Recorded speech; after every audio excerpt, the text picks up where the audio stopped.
No, I know I'm pretty late and or gay, in regards to all of this, but maybe, January was dedicated to users. Maybe February can be dedicated to, like, YouTube drama and bullshit. Because there's also Plagued Moth. Anyways,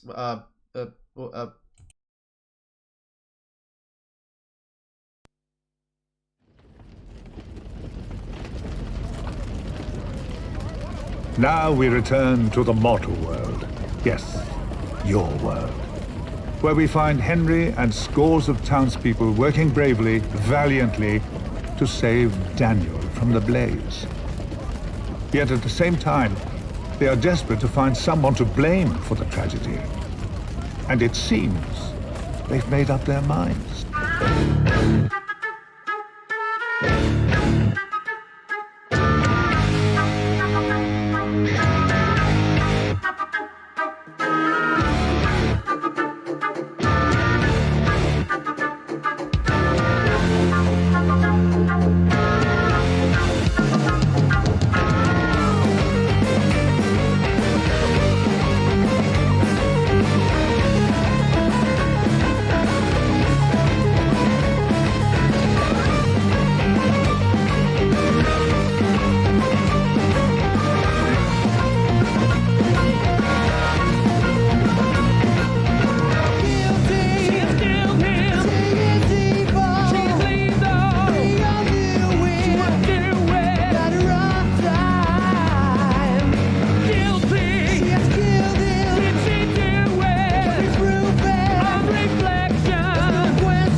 Well, hello, chat.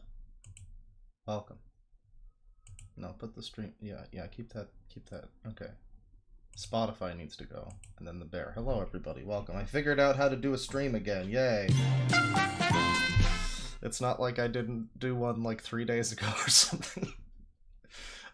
So, I was aware of this. Just get right into it. Hello, everyone. I was aware of this when it was happening, but I don't watch SuperMega. I know some people who do, but I don't watch SuperMega. So I didn't care, and generally I don't care about these things anyway when they happen. They happen pretty frequently. I guess Matt. I didn't look into it. I just assumed Matt and Ryan were tracing art, and Twitter made like a 400-page thread about them or something.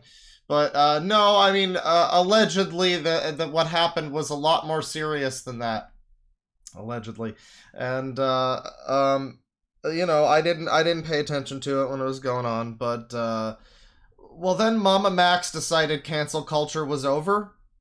The title of the stream is Me Too is Over Party, because, like, Mama Max and his actions in so blatantly and stupidly, maybe this was his goal. Maybe it was because he had, like, allegations against him. He was trying to torpedo any credibility that, I mean, probably not, but, I mean, that's funny. That's like a Yakuza storyline. I finished Gaiden today. Fantastic ending. Fantastic ending. Cannot imagine how bad it would be with the English dub, though. I don't think I don't welcome that, but, yeah, no, I wasn't paying attention to this when it happened, but then Mama Max came along, and he decided that we don't need evidence to call a guy a pedophile and say he has hundreds and hundreds of victims and say that the victims, and just, like, use them as a shield and everything. And it's really some cracks have started to show a little bit in the, the whole thing, the whole Me Too. It's interesting because, like, the Me Too thing started with, like, what, Harvey Weinstein and, like, Kevin Spacey and people like that, and people like Bill Cosby, where it's, like, an open secret in the industry that they've been fucking raping people for years, and like, people make jokes about it. There was, like, a joke from Meryl Streep on some award show where she was like, haha, don't leave a woman alone with him, haha, thank you, Harvey. Like, that was a problem. There was a reason for that hashtag. And now we fast forward to this point in time. And, well, yeah, I mean, Mama Max, his entire career, basically, was kind of, I mean, to lesser degrees, it was less personal. It was always, it was always like, this is a predator, and yeah, I would say the guy's name, and maybe the guy doesn't exist, or maybe the guy is not really a predator or whatever. But, like, he would say that, but it wasn't as personal as this whole thing about Camden Gerard Davis. I have 2 Camdens on my Sujimon team now, by the way. Very exciting. But it wasn't as personal as that. And so when that happened and people were, like, able to just kind of see that, and how over the top it is, like, wow, this guy's just saying this dude is a vampire werewolf cult leader with hundreds and thousands of fucking victims. And he's a pedophile, and all of this insane shit. Like, he drinks people's blood. I don't know. I like all this crazy shit. And so people started to be like, yeah, I don't know. I don't know. This, I don't know about that. And then there was this situation recently that the last stream that I did, we looked at this lady, Savannah something. And she has a drama T channel, I guess, but she wants to LARP as, like, a real, I don't know, like documentarian or something. It's weird. It's weird. She tries to, like, rise above her station in that video. It's strange. It's like, it's clear what your channel is, and you could just be that, but you have to kind of pretend to have this, like, air of, like, no, I'm really reporting on factual things here and not doing any research or even reading the fucking screen caps that I'm presenting to people in the video. So there was that. There was a lady trying to cancel Scammer Payback, and that's been making the rounds recently. And I've been watching some of the videos about it from, like, Chud Logic and Harmful Opinions, and that got me into this rabbit hole. What did happen with that SuperMega thing? I heard there was some real controversy about that. One of the only things I knew about that whole situation was that one of the key players in that was, what's his name? Nick is Not Green, who, I love how much people have clowned on his appearance. Like, I know that's immature, but, like, God, there's a lot of people who just have a punchable face, and he is just, unfortunately, one of them. He's a very unfortunate looking person. It's not his fault, but the way he acts online is his fault, and yeah, I knew about him beforehand. I think I'd watched a video or two because he was, like, sort of connected to Danny Gonzalez and Drew Gooden, except he's more connected in the way, he's more like a Curtis Connor type, which is why I stopped watching and didn't continue with that. But also, yeah, he just looks like he looks like exactly what he is. It's quite something. I mean, but yeah, no, that guy was involved, and I kind of knew of him, and I was like, why is that guy involved? I don't know. Upon further inspection, I've watched some videos about this whole thing, and man, I just hope that people aren't... Listen, if you're here and you're like, you know, you're still... I don't know what to tell you. I'm not gonna be that charitable. Don't start throwing around bad faith, because I've fucking seen this video before, and other things involved in this, but hopefully we can get through some of this before I got D&D later. It's a little earlier, I think it's a little earlier than usual, I'm not sure. But it's, we're doing D&D in a bit, so, we're gonna try to keep this under wraps a little bit. But yeah, so we're gonna get into things here. I'm sure people in chat will be able to update me as we go, because I don't watch SuperMega. I'm getting a lot of this from, like, you know, from other people's experiences here. I'm not a fan. It's interesting. I don't think I've watched anything of theirs. So when when you say you're not a fan, because like I've never watched the... Oh yeah, I'm not a fan of the Twisted Metal series. It's like I'm not a fan. I've never played them. It doesn't mean like, yeah, I've played those. I'm not a fan of those, but it sure sounds like that, doesn't it? It's like, I'm not a fan of that SuperMega. I don't know anything about them, really. I just know that some people that I know really like them, and you know, I mean, I don't know. I've heard that a lot of things about this whole situation were kind of not all that accurate, but we're gonna get into things here. We're gonna start right away. We're gonna platform victims, everybody. It's very exciting. I want a pat on the back from each of you. I am gonna legally, like Mama Max did, by the way, this is apparently true. I'm gonna legally change my middle name to Savior now that I'm platforming victims, everybody. It's great. Yeah, and this is so the general rundown. This lady is saying that she got, well, I mean, she's saying that she got assaulted, sexually assaulted, but certain people involved in this are blowing it up to say that the guy is a sexual predator rapist. And really, it doesn't even seem like he did anything. I mean, I don't know, but we'll get into it. She's saying that that she was assaulted, and that's about like 20 minutes of this video, and then the entire rest of this video is her complaining about how SuperMega wasn't cool with her like mooching off of them while... I'm sorry, I'm not being in good faith. But most of this video is like not actually related to the main thing, that's kind of just in there to, like, for the term, make the medicine go down a little easier.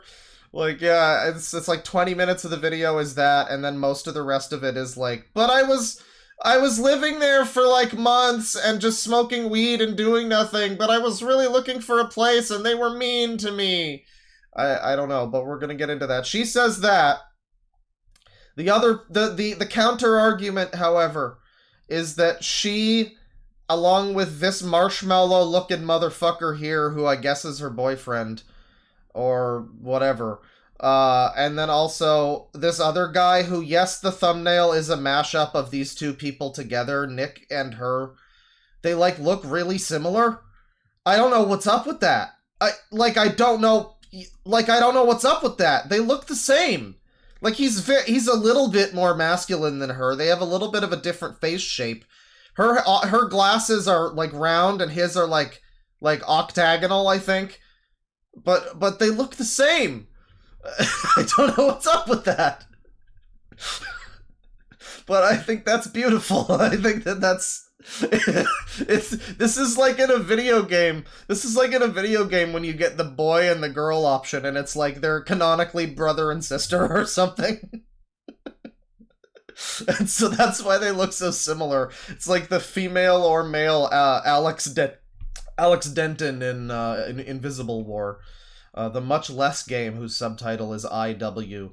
Much less good. I've completely maxed out Dondoko Land, by the way. To give you an idea of the economics of the newest Yakuza game, I was hovering around like $1,000 American the whole first like 20 hours. I get to 12 hours. It took me like fucking 20 hours to get through all of Dondoko Land. Get through all of that, I'm at $500,000, baby. I'm fucking spending. It's time. But, Infinite Wealth is pretty good. You should play it. Anyways, we're gonna watch this. This lady and this Marshmallow Man and this guy, this guy Nick, as well as another dude who's like not being shown here, whose name is Layton. He's been dropped from the whole thing. He's not allowed to be involved anymore because he's like fallen lower on the victim hierarchy or something. Because he supposedly got sexually assaulted by one of the two main guys in SuperMega. Like he apparently was like in a bathroom taking a shit, and like one of these guys went into the bathroom and like photographed his dick or something. And also they were being like, homophobic toward him and a bunch of stuff. It's worth noting that responses came out from these two, which pretty much soundly decried, like, most of it. Like, to the level that they can, where they can't just say that this lady is kind of, embellishing a lot of things that happened here for certain reasons. They can't say that, legally and, like, for the optics of things. They can't say that, but they are gonna say... They do say that, they go into detail about how a lot of the things she did say were lies, and a lot of the other claims, made by men were all lies too. So there's some allegations of conspiring. There's allegations. I mean, it's literally, I think that guy Layton said that he was going to find he's gonna find the right fuel and cancel SuperMega. Because he got, like, fired from them because he's a bad whatever he was. There was texts where he was like, yeah, I'm really bad at this, haha. Yeah, you should fire me. And then he did, and then I guess he wasn't happy about that. But we're gonna watch this. And, I watched some of it, but there was commentary over it. Shout outs to Chud Logic and Harmful Opinions there. There's commentary over it. Maybe I'll feel differently watching it this time. Go, female Nick is not green. Have you ever kept a secret for someone else that you didn't need to? If you haven't, good. Don't do that. But if you have, I know what that's like now. Yeah, dude, I still have to pretend that Kazuma Kiryu was not still alive. It's such a shame. Those poor kids at Sunflower. Past year and a half. Sorry, was it Morning Glory? Sunflower's his orphanage, right? Almost 2 now. I've been keeping a secret that I didn't need to. Wait, I thought Turkey Tom, I thought he, was involved in... I thought he was involved in, this whole thing, to some regard. I don't know. I don't watch a lot of his stuff these days, but, I thought he was...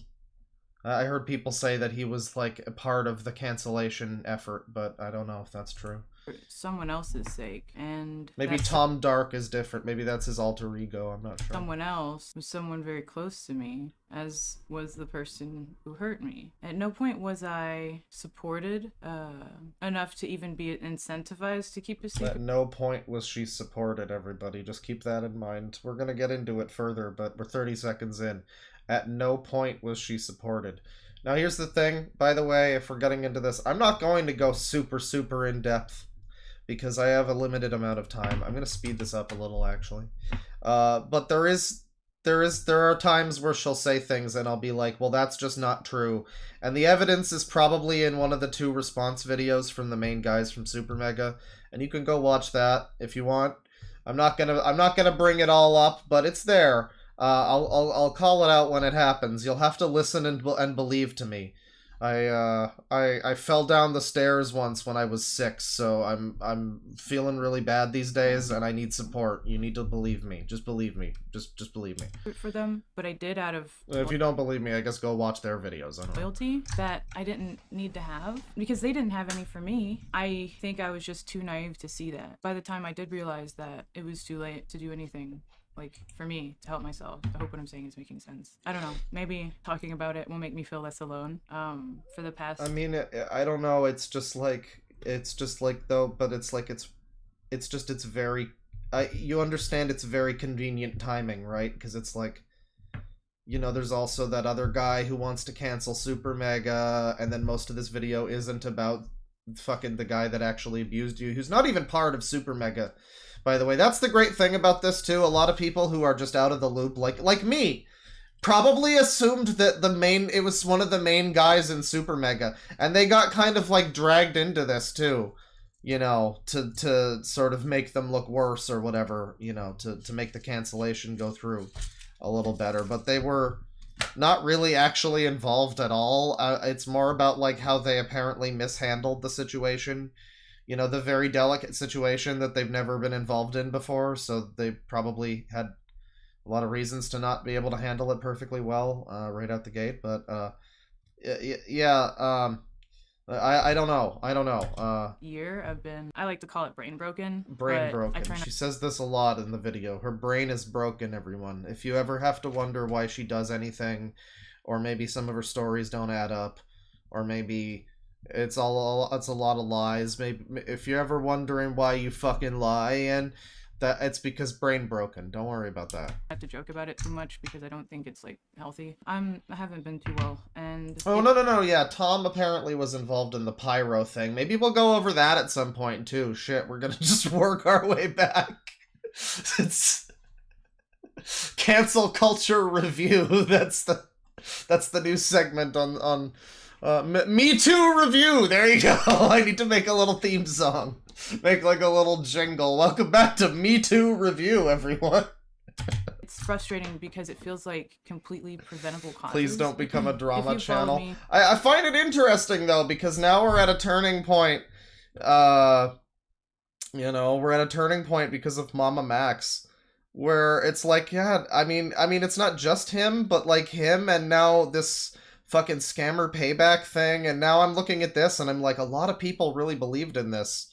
A lot of people really believed this stuff.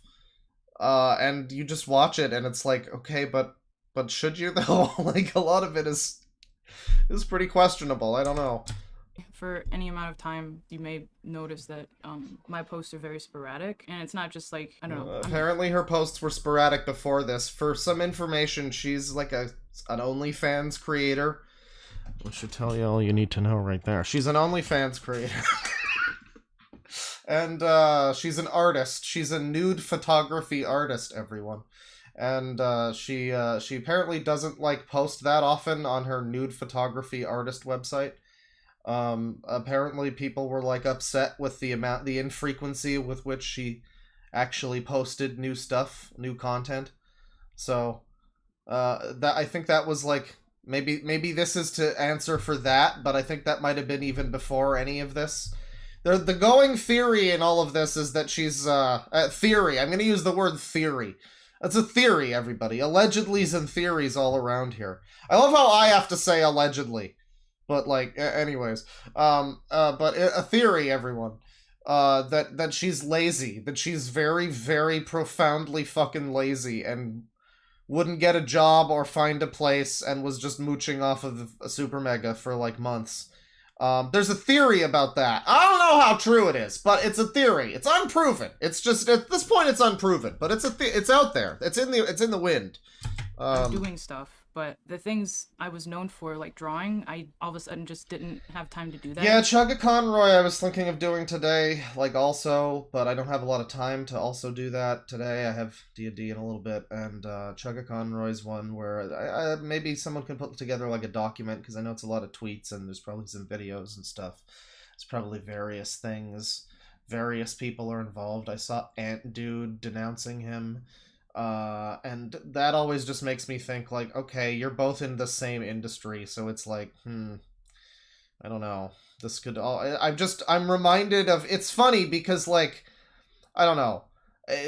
I remember the Vine Sauce thing, where it was very quickly no longer a thing. It was like a story for like a weekend, and he stopped streaming for a little bit, and then he came back, and it was mostly just support for him, which was really surprising, because, like, it was a similar situation to all of this. It was, like, a lot of very, very minor stuff that's, like, personal drama nonsense, and then there were people involved in presenting the whole thing that were, like, intimately related to, like, either they were in the same genre of YouTube, or one of them was a former Vinesauce guy who got, like, cut from the team because he was like, embezzling from charity funds or something.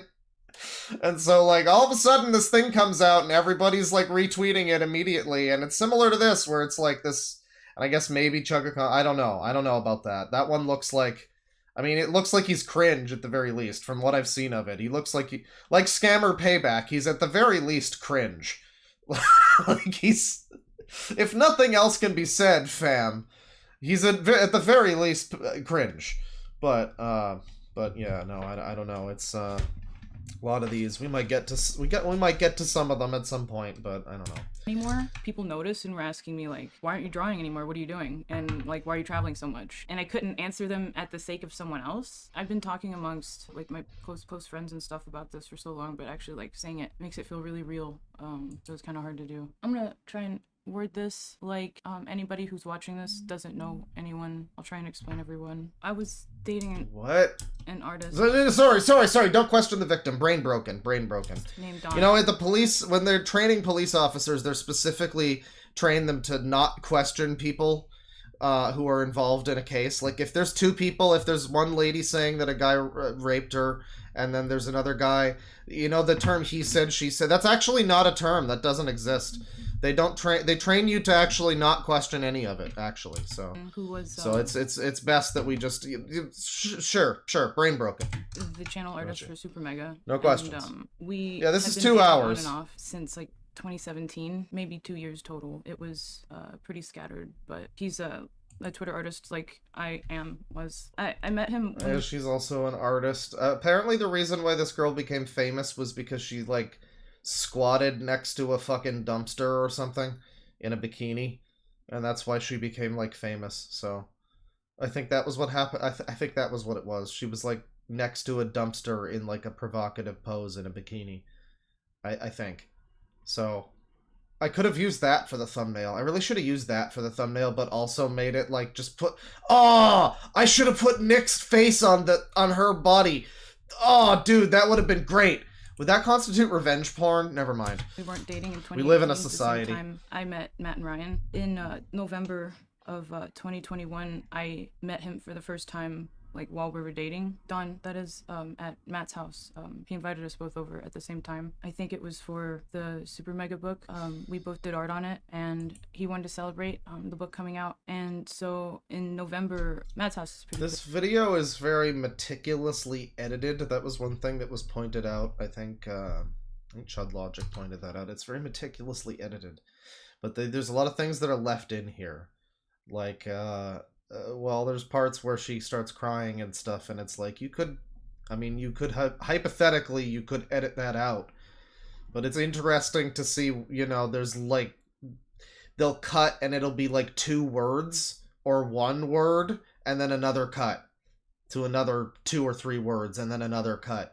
And then there'll be, like, stretches where she'll be, like, crying or, you know, pantomiming distress in some fashion.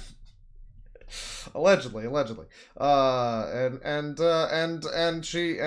that's all still in here. So I don't know who edited the video, but they did a great job of, you know, really perfectly editing it. It's 2 hours long, and again, like, about the first 20 minutes are relevant to anything.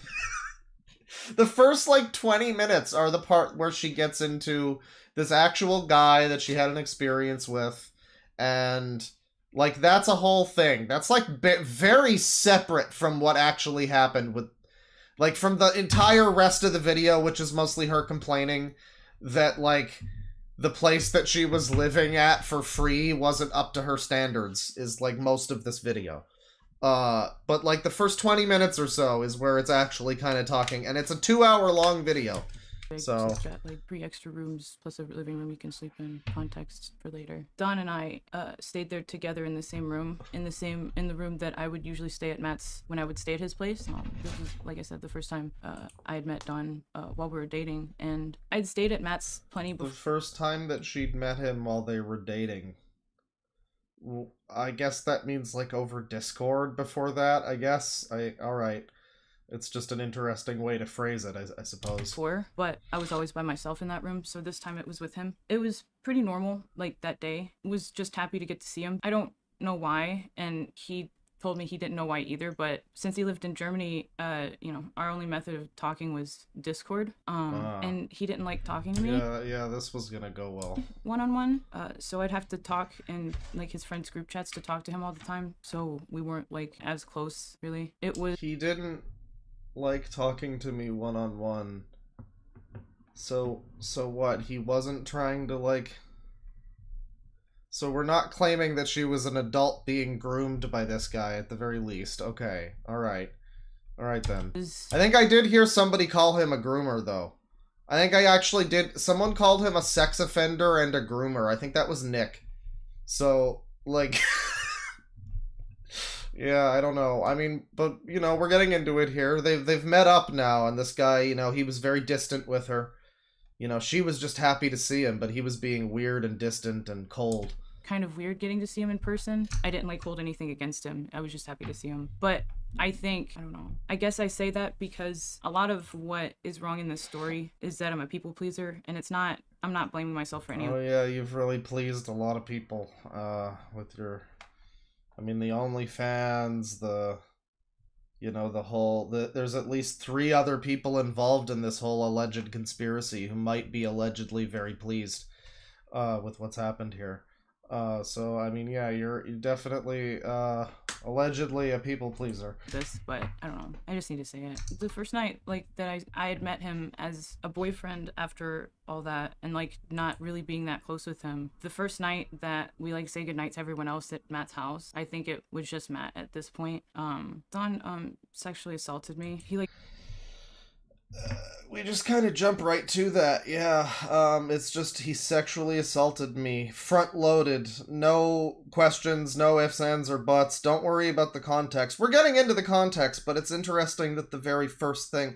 It's not like it lets you make your mind up about, like, this is what happened, and then people in the audience can be like, oh, he sexually assaulted you, and then she can maybe either say that or something, but she kind of says that. And then she gets into what happens here, and, well, yeah. I think it was just Matt at this point. Don, sexually assaulted me. Physically was like... You see it coming! Physically forced me to give him oral. Alright, hang on. Okay, we want to hear the whole thing. He, like, physically was, like, forcing me, like, attempting to physically force me to give him oral. And the only reason why it didn't work was because I, like, physically, like, pushed him away multiple times. So now here's the thing, right? Now, again, this is another scenario. The information is out there. You will have to... It's not my job to educate you, shitlord! But the information is out there. This guy's response, which, by the way, her accusation with no proof was met with unquestioned positivity and support. His response with also no proof, because it's just a fucking interpersonal relationship, like, situation in a bedroom, and, like, why would there even be proof of that? Unless you're, like, recording it, I guess, which would be its own whole fucking thing. But his response was met with people telling him to kill himself. But his response, just an interesting tidbit here, but his response was basically, yeah, so earlier in the day, I think it was something like, earlier in the day, I said, do you want to suck my dick or something? And she said no. Or she said yeah earlier, and then, like, no, because I have a cold sore later, or something like that. Something like that. Like, it was, she basically, according to him, because it's all he said, she said, according to him, she had previously at some point expressed consent, and they were in the process of doing it, and then he, like, pushed down on her too hard, and she was, like, upset, and then they watched a movie, I guess, or watched TV together or something. And that was, I guess, what he says what happened. And so just that's his version of events, that's her version. Either way, I gotta be real, like, even from her version, I mean... It didn't work, was because I, like, physically, like... She's talking about, oh, I had to push him away, and you know what this reminds me of? It reminds me of the Simpsons episode from, like, 1996 or whatever, called Homer Badman, where, like, Homer accidentally touches some lady's ass because it's got, like, a chocolate on it or something. And then it becomes this whole thing about how he has a sexual oxygen tent that gives him magical powers. And, like, they make a whole TV movie about him, and he's like, get over here! And he's, like, forcing himself on the girl, and there's harsh lighting and everything. And that's kind of the way this comes across, is, like, I don't know, his version of it just seems like kind of an awkward sexual encounter that didn't really go, you know, aces.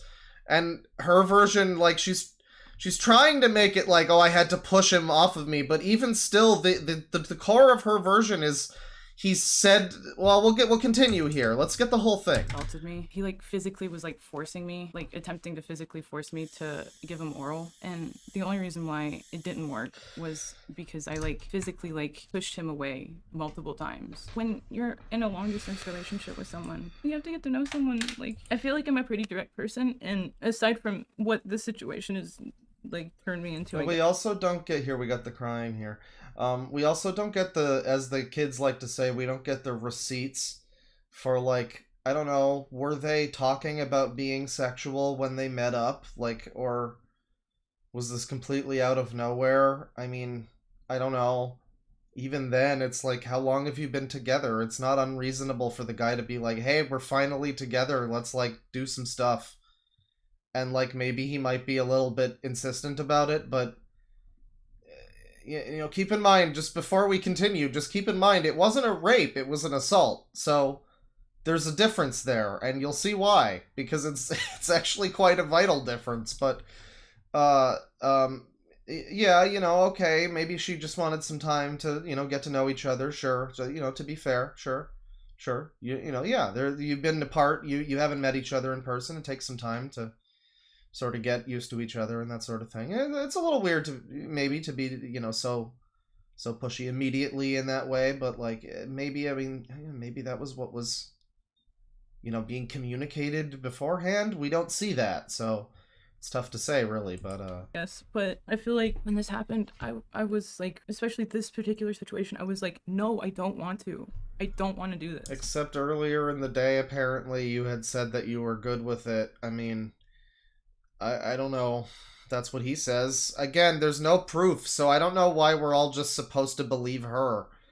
Like, it's very unfortunate that happened to you, if it happened to you, but even still, I mean, spoilers, it's not much happened. I mean, but, like,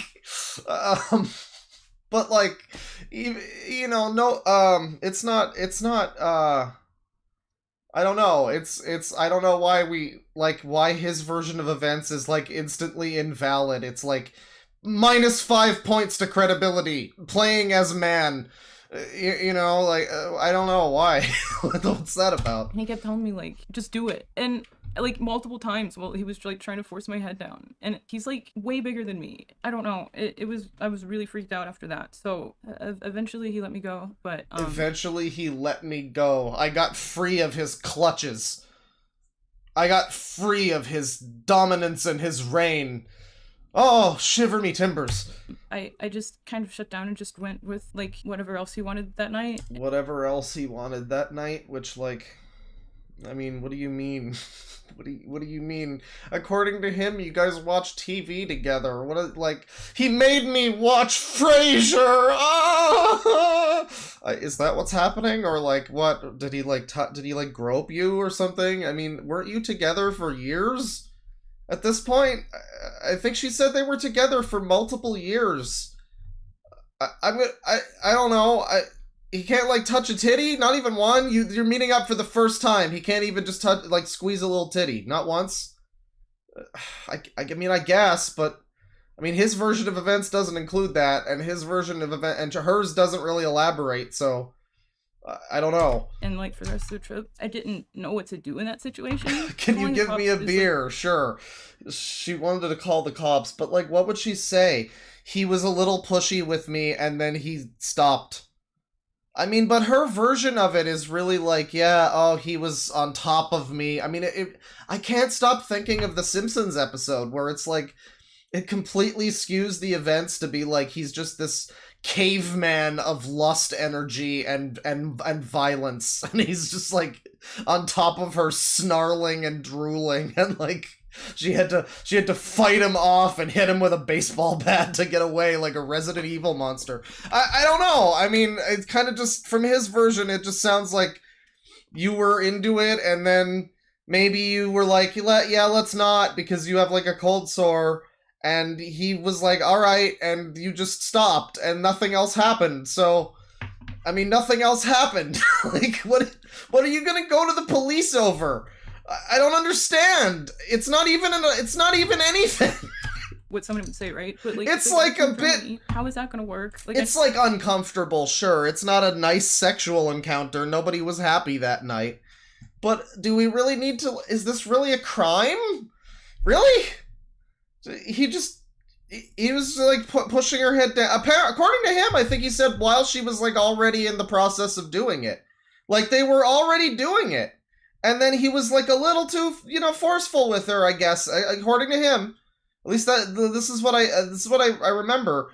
I might be wrong, but it didn't sound like, I don't know. It just sounds okay. Know that they can go to jail, but like actually like getting someone in trouble would just be a whole like thing. I didn't want to deal with that, and it was at my friend's house, and no, I didn't want to deal with getting him legally in trouble, because legally nothing happened, but like socially.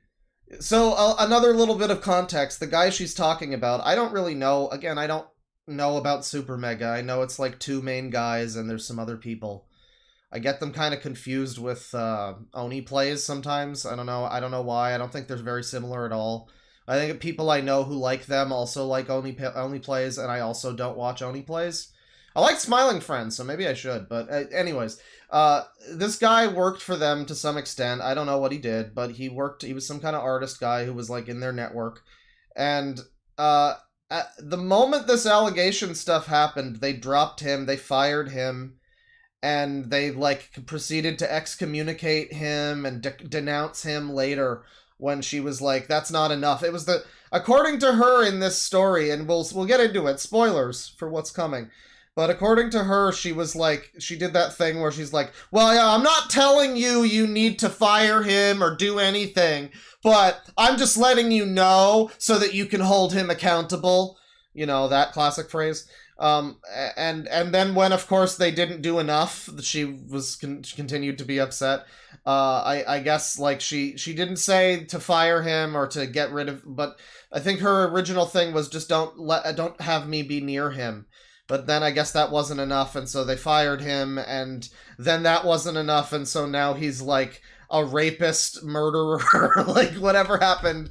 Like, this guy is never going to work again. At least not under that name. He better go fucking find a job at, like, a consulting firm or something, because it ain't happening online.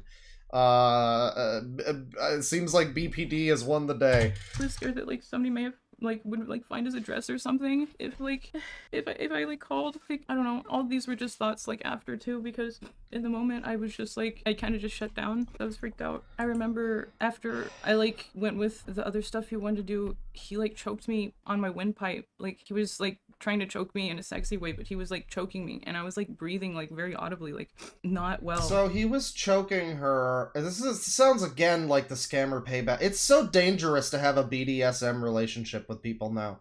Because that's what it sounds like. He was pushing her down while she was sucking him off, and then he was choking her.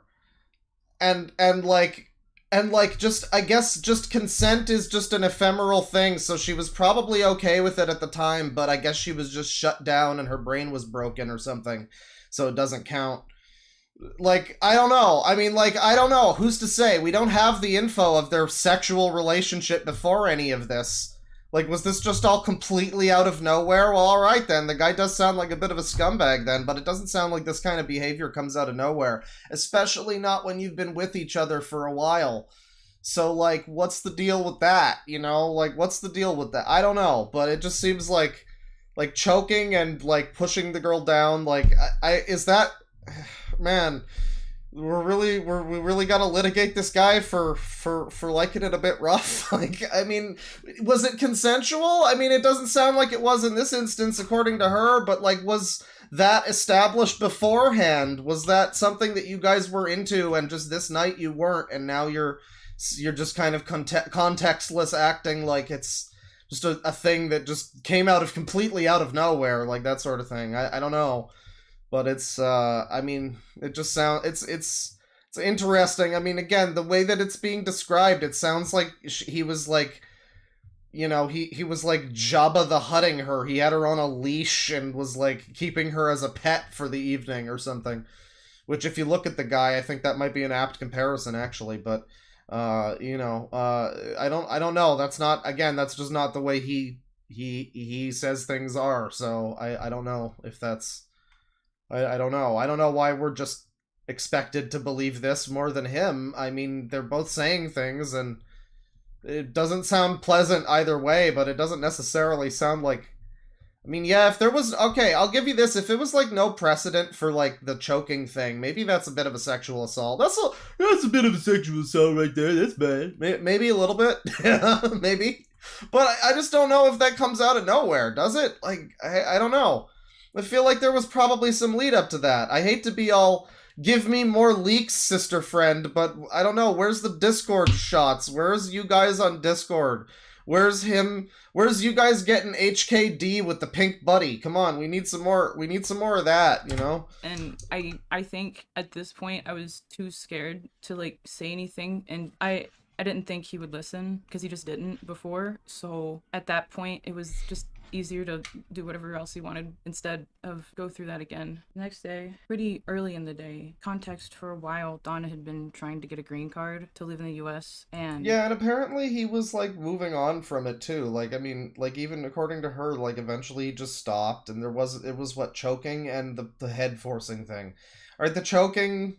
She even says it was trying to be in, like, a sexual way, which implies, like, there was something there. There was some kind of... And keep in mind, by the way, she's an OnlyFans model. I mean, I hate to be all fucking... I hate to go full incel on you, but you mean to tell me that this guy's, like, out of line for asking the lady who, like, poses nude for money to, like, you know, suck his dick? Like, come on! I don't know. I mean, I'm just saying, like, I feel like that's an element of things here where it's like... it just makes it... And... You know, I mean, this whole thing did kind of... a lot of people probably never heard of this girl before this situation, so, I mean, there is that. I don't know. Since we were dating, he had for a while been hinting that, like, it would be easier if we just got married for him to come live in the US, and it had been going on for a bit now. Masterclass incel. It's me, baby. I'm here. And that day, Don had been asking... He had been talking about it with me. He had been asking SuperMega about filing papers to get a green card. And so this is another element of the thing. Apparently the guy was chasing for a green card, and he wanted to, like, get married to her or something. This is... I think she's getting into that now. Like, there's some comments about that. I mean, I don't know. Like, again, I don't... Who gives a shit? I don't know. People do that sometimes. That's not... Like, am I supposed to hate the guy for that? I don't know. People... There's a lot of marriages of opportunity and shit that happens. I don't know. I guess it sucks to, like, be looked at as sort of an object of that, but he is, like, dating you, and you live in the States, so... Well... Matt... At least I know Matt. I'm sure Ryan too. SuperMega in general. So if you're not familiar, by the way, Matt and Ryan are the two main guys in SuperMega, and everybody else who's, like, more of the focus of this story is... By the way, I said that, like, the first 20 minutes was dedicated to this. I think it might be, like, the first 10, because we're already kind of getting past the actual situation, and soon we're just going to get into... They made me homeless! Which is not true, but... is a funny 2-hour arc in this video for sure. I had no interest in doing that for him, but they never, up until this point, never told him no straight out. Never was like, yeah, we're not doing that. They would just give reasons why it was really hard or really expensive to do that. So once again, he asked Matt. Yeah, it's worth noting the guy Don, who is involved in this, I'm just gonna put this out there, Don is not the most attractive looking man necessarily. He's a large man, you know, he kind of looks like that one slug man that like associates himself with Sniper Wolf. You know, the one, well, she was married to a guy who fits that description actually too. I think they're in court over their divorce now, but there's like this one guy who's like her friend, and he looks like a slug man, and like he kind of has that kind of vibe going on. So like, I don't know, there's an element of this where, I mean, did she just see him and get second thoughts? You know, like maybe if he sent her selfies on Discord, they were like from the fat guy angle. You know, he put on the filters, and it was like, oh geez, oh, you've got a lot of weird detail on your skin that I didn't, oh boy, that's a lot of pock marks under your gut there. Yeah, I'm good. I mean, I don't know, that's certainly the way I've seen some people point that out. And him and I were walking up the stairs to Matt's living room. SMH, weird misogyny in this chat. Along the lines of like, why don't you guys just get What's married? the weird misogyny that we shouldn't blindly believe women that just say things happened, and also like, I mean, again, I don't know, the most misogynistic thing I've said is that she's an OnlyFans model, so it's not unreasonable for a guy to expect her to be like a little bit more sexual with him when they've been dating for a while and they've met up for the first time and she's an OnlyFans model. Yeah, I mean, I would be kind of also a little bit stun-locked if she just hit me with, no, I can't! Like, really? Really? A little bit. Yeah, I mean, I don't know. Am I crazy? Am I just a fucking insane incel? Just full-on incel arc, I guess? Like, I feel like that's not completely unreasonable to say. But I think that's the most, the rest of it is like, why do we just, I mean, I'm not trying to be misogynistic. Why are we supposed to just believe her? Why? She doesn't give literally any evidence of anything in this video. Like, not even, no, she does. Okay, she does hold up her phone at a couple moments and show off, like, texts with Matt and Ryan or whatever. So I mean, like, there's a couple of moments of that, but like any of this main stuff with this Don guy, we don't get any of their Discord history. We don't get like what their relationship was like before any of this. We don't get anything like that. And now, you know, and she's just saying all this, and it's like, I mean, it's people like to do the whole thing where it's like, well, I decide that you're a rapist, but like, I mean, legitimately, that's basically what this is. It's the definition of baseless. The actual main critique in this video is this assault that happened. There's, like, actually nothing at all to back any of that up, and then the rest of this is just, like, some texts about her being homeless or something. Another big element of this, too, the main bulk of the video, a big element of this is going to be that she feels that her assault was covered up by SuperMega. There's this whole thing where one of them says that, like, oh, but SuperMega is my magnum opus. I can't, you know, do anything that would jeopardize the brand or something. Which it's like, I mean, would you not be concerned about this, like, blowing up? Like, yeah, I mean, she's your friend, but yeah, this is probably going to be a problem, especially when they've already had a whole fucking controversy with some guy, like, stealing money from them or something. I don't know what happened with that. That's another whole... We'll get into that in SuperMega Stream Part 2, maybe. I don't know, but...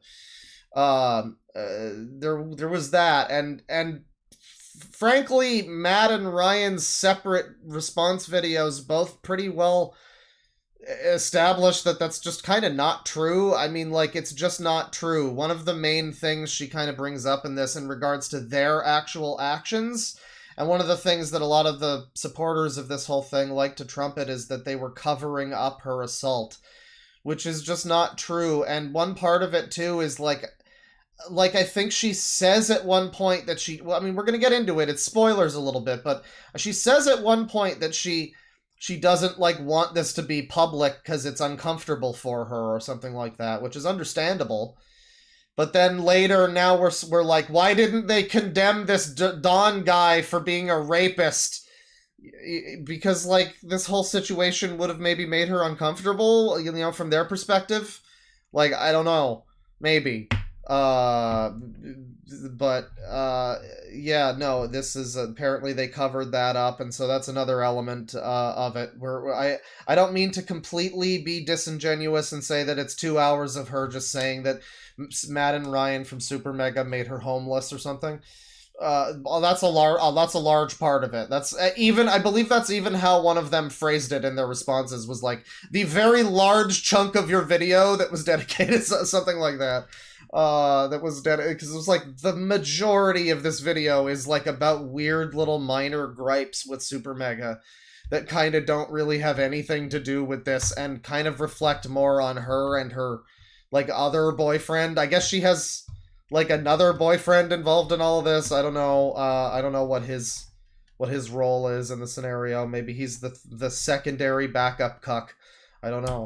To which Dawn seemed like reciprocal to that idea. I don't know how to describe what it feels like to have someone go. No, I don't think that this lady was made alcoholic and a crack addict. I think she was she was already, apparently a large amount of her time spent at the SuperMega house was just her smoking weed in their garage while not looking for an apartment or a job.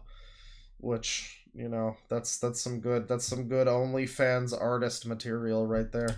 Interested in talking to you, like, on a daily basis, like one-on-one. Oh, and traveling and buying Jeeps also. Brand new Jeeps, and that's why she can't find a place that isn't mooching off of these two guys, like, office space. But we're gonna get into it. I'm sure she'll convince me. Like, alone time with you, but like still being very sexually interested in you. Like, they still want to have like nudes from you and stuff, and all that fun stuff that having a girlfriend is, but not actually like talking to you. It feels weird to go from that to after hearing that. And like, then you see this too. They did a shit ton for her too. They privately called up everyone that Don was working with and got him blackballed from his work circle. They went so far above and beyond what they should have done. They did things they absolutely shouldn't have done. They should not have fired this guy over, like, just an allegation.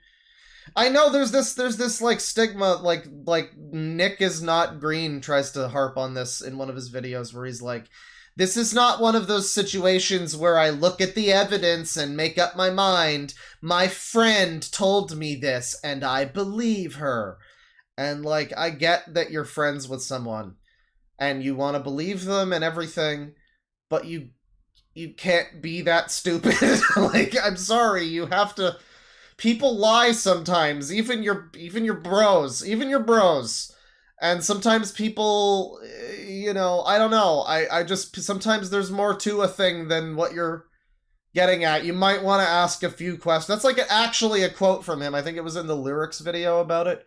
It was this, like, quote of, like, I didn't look at any of the evidence or ask any questions. She's my friend, so I believed her. And that's Nick is not green. And I get it. It's like, it's your friend. You want to be close to your friend and just be supportive for them. I understand. But, like, this is business and pleasure mixed. And these are online careers and stuff. This is, like, a whole thing.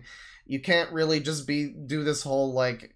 But it's my friend. Like, no, this guy's life is, like, ruined. This guy's life is completely ruined because he had a slightly awkward sexual encounter with a woman who may or may not have consented to it at some point in time. And there's, like, actually no evidence of anything to do with any of it, and everybody was on her side and was telling this guy to kill himself.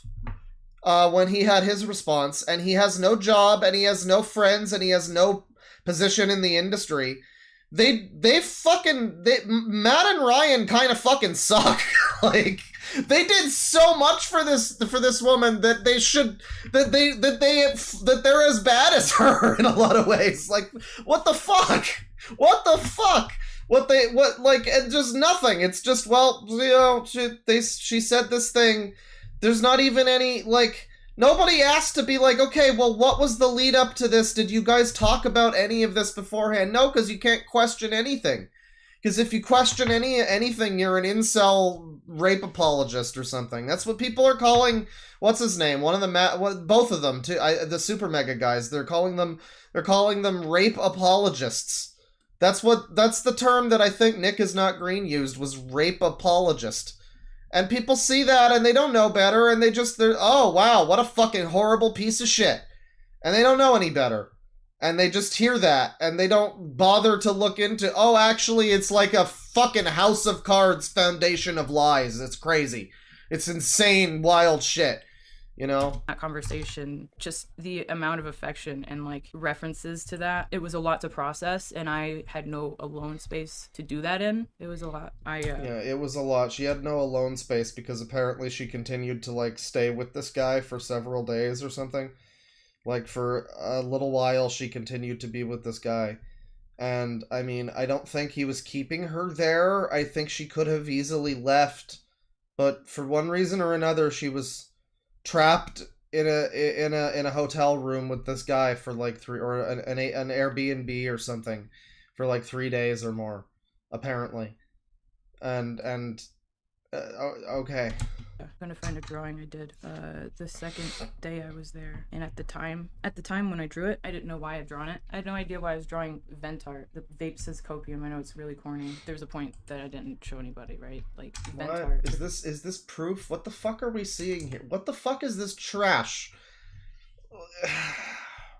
You could give us any texts between you and this guy. You're giving us some kind of terrible Tumblr art? Like what? It was a lot. It was a lot. A drawing I did the second day I was there, and at the time when I drew it, I didn't know why I'd drawn it. I had no idea. I also don't know why you're showing it. Wait, why? Okay, I keep rewinding because I'm like, wait, what's the lead up to this? Why the fuck are you bringing this up? Second day I was there. The second day I was there. At the time when I drew it, I didn't know why I'd drawn it. I had no idea why I was drawing vent art.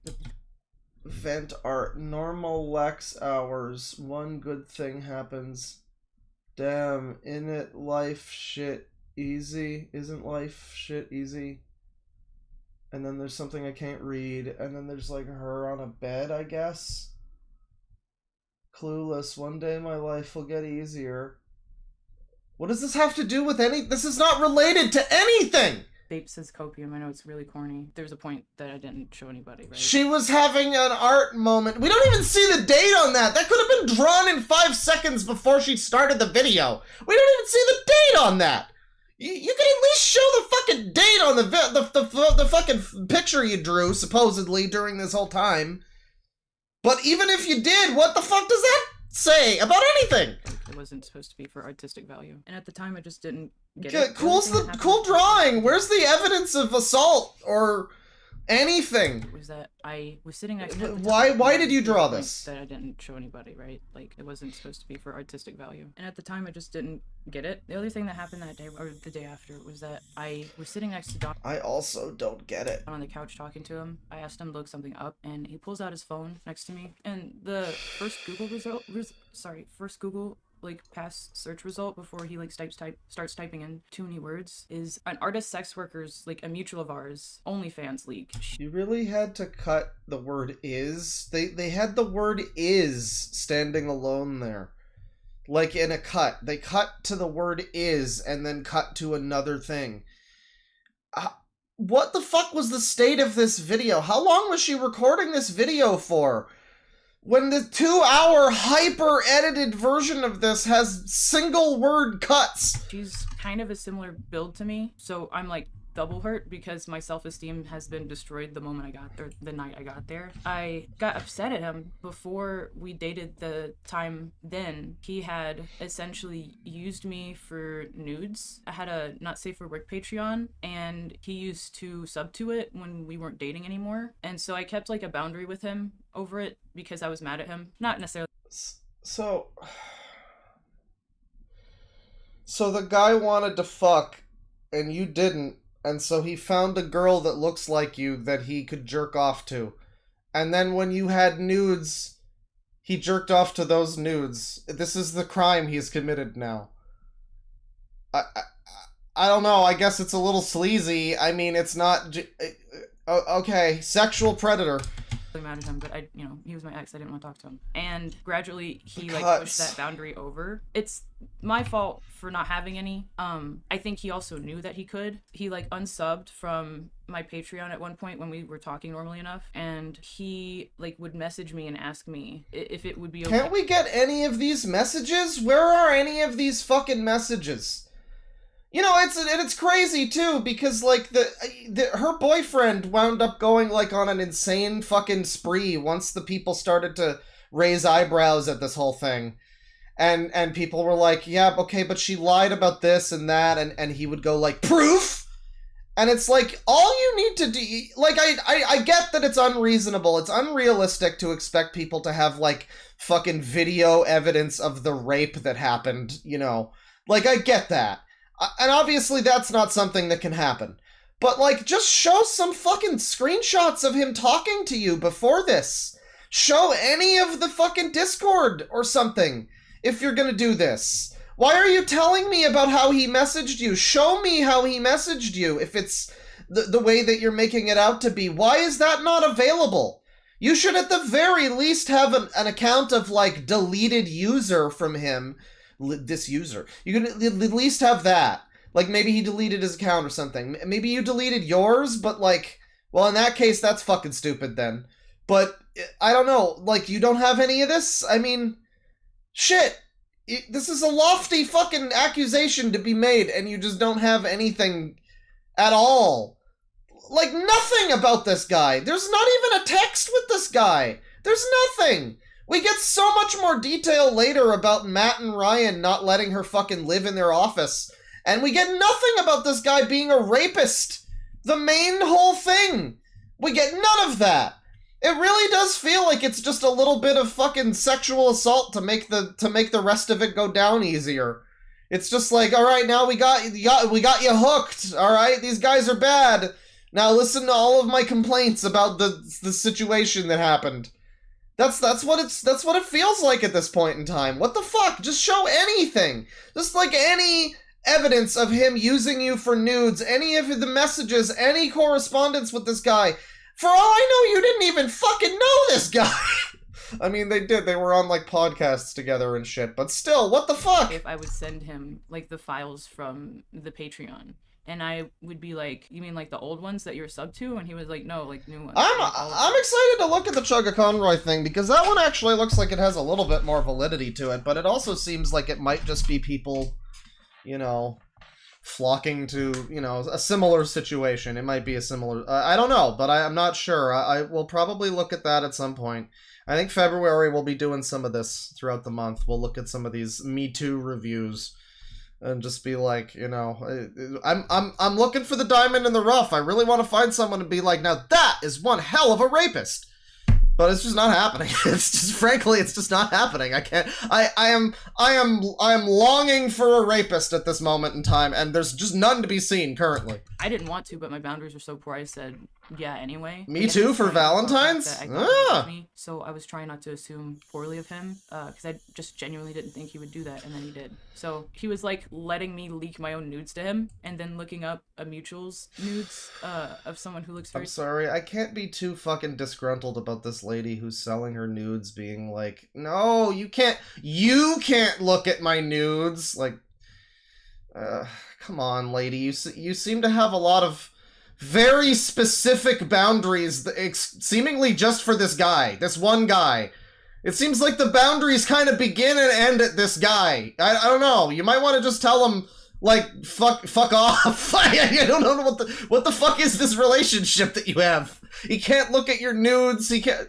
What is going on? Similar. So at that point, after what had happened, I just kind of, I don't know, I felt kind of soulless at that point. You know how there's fight, flight, or fawn? I think I did fawn. I'm looking at... Yeah, so this is a new fucking wacko therapy speak thing that these people are using now, I guess. By these people, I mean women. Fight, what is it? Flight or fawn. So what it is fight or flight. But they've turned it into this new definition of this thing that means flight or fawn. Where I guess whatever the fawn thing is, I guess it just kind of excuses whatever her behavior was in this scenario. I guess that's what this means, essentially. I don't know if this is a real thing or if this is like a fucking, you know, like Jezebel article kind of thing. I don't know if she got this from Snopes or if this is, I don't know. I don't want to fuck this up. Sounds like some bullshit. Lack of identity, no boundaries, overwhelmed, codependent. Yep. So I was doing that overtime. That whole no boundaries, overwhelmed. Okay. Vaughan, I'm looking this up. I don't want to fuck this up. Vaughan, people pleaser, lack of identity, no boundaries, people pleaser. What does that mean? That sounds like such a fucking like resume thing to say where you're just like a fucking jackass. It's like a dating profile. I'm just so optimistic and I'm such a team player. Fuck off. Oh, fuck off, you cunt. Like, oh, I'm a people pleaser. Yeah, I'm sure a lot of the people in your life would really agree with that. You didn't seem like you pleased Dawn very much. I think he would argue that. There's a lot of people, Matt and Ryan, probably don't feel very pleased by you at this moment in time, but yeah, I'm a people pleaser. I'm a real team player. You know, thousands love me. People really, most of my friends would say I'm an amazing person and they would die if I wasn't around. So, you know, that's why I'm not guilty of anything. Dependent. Yep. So I was doing that overtime. Overwhelmed and codependent, and like, why are you okay, overwhelmed, fine, you know, codependent, okay, but this just, a lot of this sounds like it's a you problem. Like, I mean, like, you're an adult. I don't know why this is this guy's fault that you're like so messed up that you apparently can't make decisions. Like, 'cause that's kind of what she's getting at, right? It's this like, oh, I was okay with this and that at the time, but I was fawning, and I couldn't make it, I was just, and like, I don't know, you're a grown-up, like, I'm sorry, you maybe, I don't know, I don't know, this sounds very suspicious to me. That whole stay at Matt's was a lot. We had a Thanksgiving party, and unfortunately that was like the last time we were all together and like happy. Like all the SuperMega people, all the employees, including Jackson, which, if you are unfamiliar with SuperMega, he stole like $90,000 of company money by just using the card. I was at Matt's house. So is Jackson like an enemy of my enemy is my friend type of thing now? Do we like that? Are we standing Jackson now? Because he was like conning SuperMega, and SuperMega are rape apologists and sex criminals, so, and they employ sex criminals and then they cover it up, so like, I guess it's probably a good thing that guy stole a bunch of money from them, right? When he found that out. Is that the way that works? Probably not. Oh, we did the podcast. Me and Dawn. Well, Dawn did it twice. I was in the other room when Dawn did the podcast, which I thought was weird. And then the day or two after, it was my turn. Why were you in the other room? Were you on the fucking podcast? Why were you... I thought it was weird that I was not a guest on the podcast. They really should have invited me to be on the podcast, and I was upset that I didn't get more attention. I thought it was really weird. Am I crazy? That's the way that sounds. Like, he was in the other room doing a podcast, and I was not in that room because I wasn't on the fucking podcast. What? Like, why is that? Okay, that's weird. I'm sorry you didn't get to be on an episode of the podcast that you maybe could have been on, I guess. If you've listened to that podcast, if I remember correctly, I'm mostly just talking to them. But I think if you want to go... You're on there? Wait, so you're on there. So, okay. Look at the like ratio on this, too. Like, a lot of people really into this. A lot of... Mostly supportive. You know, mostly supportive. This person just saying a bunch of things that a guy did that are, like, horrible. I mean, what's crazy about this, too, is, again, what she's even saying is not that bad. Like, oh, he's a bit pushy, and then eventually he didn't do anything. And he fucking stopped. And we just, like, moved on, and he didn't press the issue. Like, they were together for more time after that night. And he didn't try to get fucking handsy with her again. But he looked at he had to jerk off. He got blue balls, so he had to... He looked up, like, another OnlyFans girl that looks like her. He looked up Nick is Not Green's OnlyFans. and she was very upset that he did that too. So it sounds like this Dawn guy just couldn't win. Just a real lose-lose situation for Dawn. But yeah, no, mostly positive response, and there's zero evidence of anything, like any even interaction between these two. We don't know what the tone of their relationship was. For all we know, like keep in mind, was anybody there for the last stream that I did, where it was a lady saying that she got groomed by her boss as a grown-up, by the way. And then they would show images, and it would just be her like, yes, daddy, fuck me in all my holes, and all this shit. And it would be her instigating shit where there was nothing. Like, for all we know, that's what this relationship was. She might have been hypersexual right up until the moment that they got together, and she was suddenly like, no, I just can't. I just can't. And now you're a rapist. Unlucky. You know, like, it might have been that. I mean, I don't know. Back to the font. We don't know. Probably also why I was fine, because I had been wanting to do it. I wanted to do it by myself. If you've I'm probably gonna public the scammer payback stream, because that was a great stream. That was a good time. That's that fucking video is well, that was late in January, so that was like January's first big gift. You know, there's been a few other things. There's been some Mama Max stuff, but that was the first really big gift of January. Well, no, I guess the Mama Max hug was probably the... Yeah. I can't ignore the hug. That was significant. Yeah. But that cancel video, that was chef's kiss. That was good content. There's a part in it where Don starts telling a story, context to do with me or something. There was a sentence where he starts to say something. From having known him on and off for like 4 years, I knew that he was going to say something about us dating. And even though I had wanted that before this trip in November of 2021, I'd asked him multiple times, like, do you want to be public about this? Because we had been before, so I just didn't think of it as a big deal. And so she's like saying that before he said anything, she preemptively, psychoactively, telekinetically knew that he was going to say that they were fucking, and they were together, and they were holding hands and kissing in a tree. And she psychically knew that he had been playing a lot of Castlevania games and disconnected his controller, and then she got involved, and I guess she's talking about how she like kind of interrupted him and said something else. I don't know. Didn't want to. Would still draw me art, but only send it to me. So I got a really bad feeling when he started to bring it up. Mind you, I hadn't processed what he had done yet at all, really, besides the fact that I knew he did what I told him not to do, and it made me not feel good. So if I knew he was about to announce... God, I'm so close to busting out the... when she talks, like, there's just... I knew he did what the did, but he did, and it didn't... I didn't feel good. My brain broken, and... Man.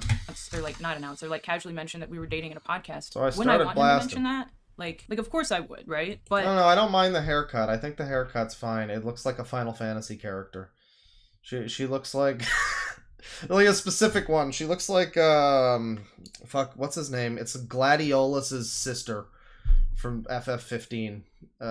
Kind of, I mean, a little bit. There's a few chicks from that game actually. There's also that what's her name? Aranea or whatever. I think she kind of looks like, I don't know, a little bit like that. The Final Fantasy looking ass bitch. Instead, Nick Green looking ass. Interrupt him. I interrupted him, and I made him stop. So he was going to say something, allegedly. According to her, she knew psychically that he was going to say something about them dating, and so she interrupted him, and this appears to be a moment of great stress and trauma for her. And I told him, like, I just made a joke or something. I think I said, like, I'm going to kill you. If you are somebody that likes their podcast or have watched it before, give a shit, you can go find it. There's a part where Don just stops talking. And with this context, if you listen back to it, I think it makes sense. I remember being so anxious. I feel like I was having, like, a mini panic attack or something. I was really bad at talking. It was like an exercise. So I was having fun, but after when that happened, I, like, took over the conversation, basically. So he couldn't get a word in, but he stopped trying to talk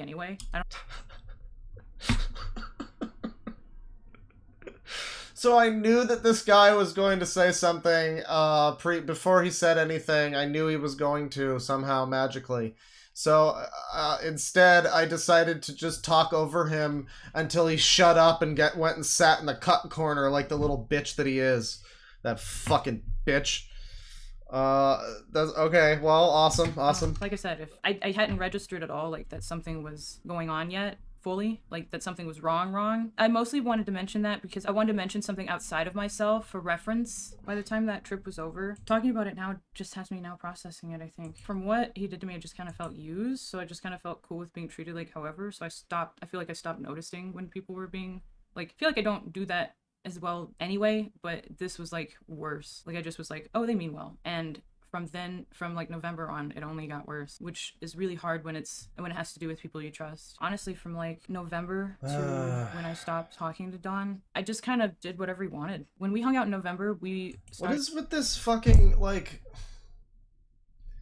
it's like she has so, it's not my fault that you have so little respect for yourself.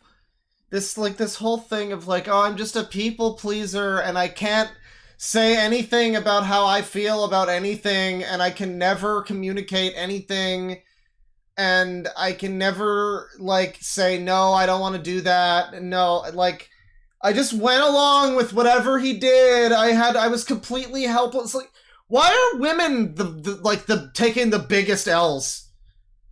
Like, outside of just the whole, like, apparently women can just say anything and it's, like, law. But, like, when you get right down to it, what this is saying is, like, she's just such a fucking moron. She couldn't make decisions as a grown adult. She's, like, clinically fucking brain dead or something. And, like, the fucking guy is to blame because she, I guess, was just not a consenting adult, I guess?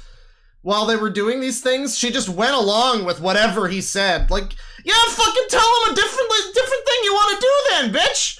I want to go to the Cheesecake Factory. No thanks, I'm feeling Mexican. That's it. That's all you gotta do. That's all you gotta do. It's a very simple process. The calling one-on-one a little very bit more, simple. And it tapered off again up until around April when we were planning on meeting each other for Creator Clash. Then we started calling again. And I was thinking to myself all the time that I knew like he was just using me. And I feel like a 90-day person when I say this, but like either like for sex or a green card. Or both. I just feel like I fit into his plan, and it's less so about me, but I just looks like a girl that he would like. Half his OCs look like me. His cassette girl character is referenced by me. He like told me this himself. He came up with her while we... Oh, she looks like you, huh? Well, I mean, I hate to be rude, but you don't look particularly unique. You're attractive, but like, I don't know, it's... You look like an OnlyFans girl, you know, like... Oh, his OCs look like this. It seems very narcissistic. Like I would bet that like the OnlyFans model she was talking about too, that he looked up, that apparently looked like her, probably didn't even look that much like her. Like she said, oh, she has a similar build to me. What does that mean? Was she like black and had different hair and a different face and was like the same kind of general build? Is that like? No, but it's about me. It was like, it looked enough like me, okay? It had to be about me. Weren't dating, and just made a character that looked pretty close to how he drew me and made her smoke cigarettes instead of weed. So I feel like he was obsessed with like the idea of me, but when I would talk, he just wouldn't listen. Like he didn't. Somebody says Cassette Girl was made before they even met. So, I mean, I don't know. People have great pause frame. I love the pause frame sometimes. People have more info about this whole thing, and that's interesting. I don't think we're gonna watch this whole video because it's very long. I don't have the ability to go all day because I'm doing D&D in a little while. But I do have an interest in looking at some of the Nick is Not Green videos too, because they are really outrageous. Like, you think this is kind of you think this video is kind of frustrating to watch and has no evidence and is kind of condemning a guy without a trial, as the title song of the stream, you know, the intro, the theme song credits for the stream suggested. That video, the videos that he did, even the subsequent, like, apology videos, of which he's made, like, 3 now, and they're all bad, and none of them are a real apology. It's great. They're so bad. He is such a little scumbag. It's Like, crazy. My home life during this whole period, the last year, has been very not good. So stuff that happened outside the home was really hard to bring back in and process. I had a full load of stress at home, and that was the reason why I was going to Matt so much. I mean, he was inviting me, so it was nice that I was making friends because I didn't have many in Nashville. When he invited me for February on his birthday, like I said earlier before I cut myself off, I was excited about hanging out with him, so I came. And at this point, I think he's already started. So they're talking about the main two SuperMega guys now, I think. I think we're 15 minutes in. I think we might be to the part of the video. I think we might be basically to the part where most of the rest of this video... Yeah, it's about 2 hours of the video. It's 2 hours and 16 minutes and something, but it's like about... So roughly 2 hours of the video is dedicated to basically just like minor grievances with SuperMega and stuff. Apparently a lot of what she claims here is not true, by the way. I'm not going to watch the Matt and the Ryan videos, but they both made videos and they both had claims. They both addressed claims that were like, they didn't give me any support, and then he would be like, here's the screen cap of me directly support, like immediately the day after this happened, the moment after this phone call, here's me supporting her, here's the screen, here's like, they actually did what she didn't in that video, or in their videos. At least one of them did. I think one of them was a lot better. The slovenly looking motherfucker, I think he had less of a good video, but the one who looks like a spindly fuckboy, his video was pretty good. And he had some good rebuttals to a lot of this. So a lot of the actual things that she says about them are just completely not true, apparently. So basically the fucking majority of this video is based on a foundation of lies. Provably. Like, a lot of the stuff she says about, they did this to me, and it's like, well, no, actually, we were, like, here's the evidence that we talked about this at this stage, at this month, this day, whatever, and you were gonna get out of the house, and all this sort of stuff. And then the amount that we can't prove is lies or isn't lies is also sort of suspect in and of itself for not being able to be proven in any fashion, and for having a lot of contradicting stuff happening, and for having a lot of external stuff. Again, there's like allegedly there is like a conspiracy of like 4 people involved in this whole thing. It's her boyfriend, it's this guy Leighton, who also was involved and demonstrated that he wanted to cancel SuperMega and was like a crazy person, apparently.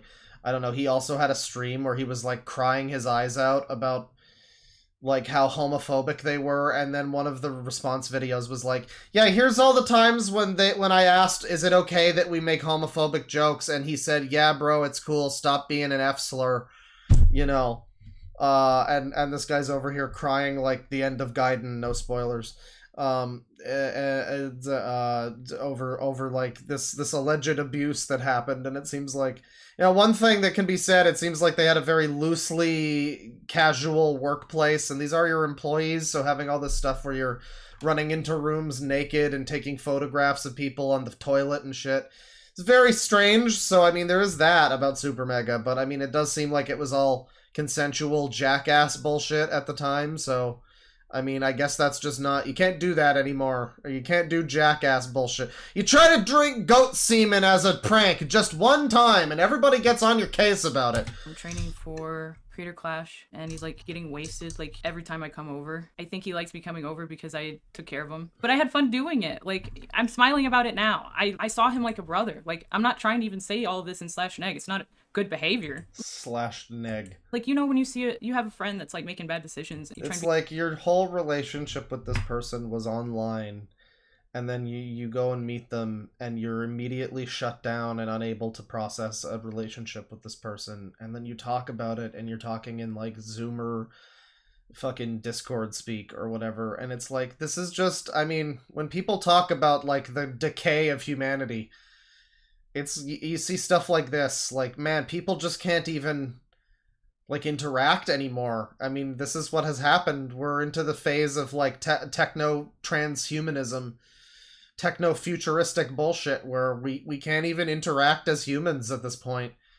We have to it's all I mean, I know phone bad, but like damn, phone bad though. Have you really stopped and considered that phone actually kind of bad though? Like a little bit, you know? That person like, hey, you should probably like, take care of yourself. You have obligations, or like, you know, don't do this, or like, I don't know. In January, the epic SMP happened, the Minecraft thing happened. I was at Matt's during that time as well, streaming. There's VODs of those, but it's mostly just me wandering Dawn around trying to get him to talk to me, because at this rate he wasn't like hanging out with me still. Last time I mentioned it was in January. Man, being with him destroyed my self-esteem.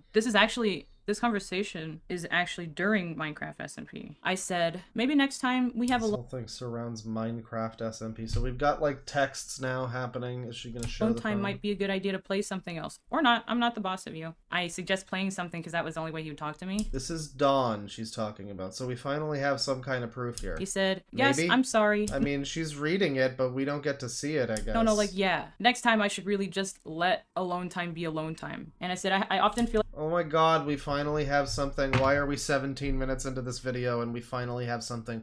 Where was this for the rest of this video? Where was this to establish the way that their interactions were before any of this stuff happened? I often feel like I have to compete with others for your attention, she says. Not your fault, really.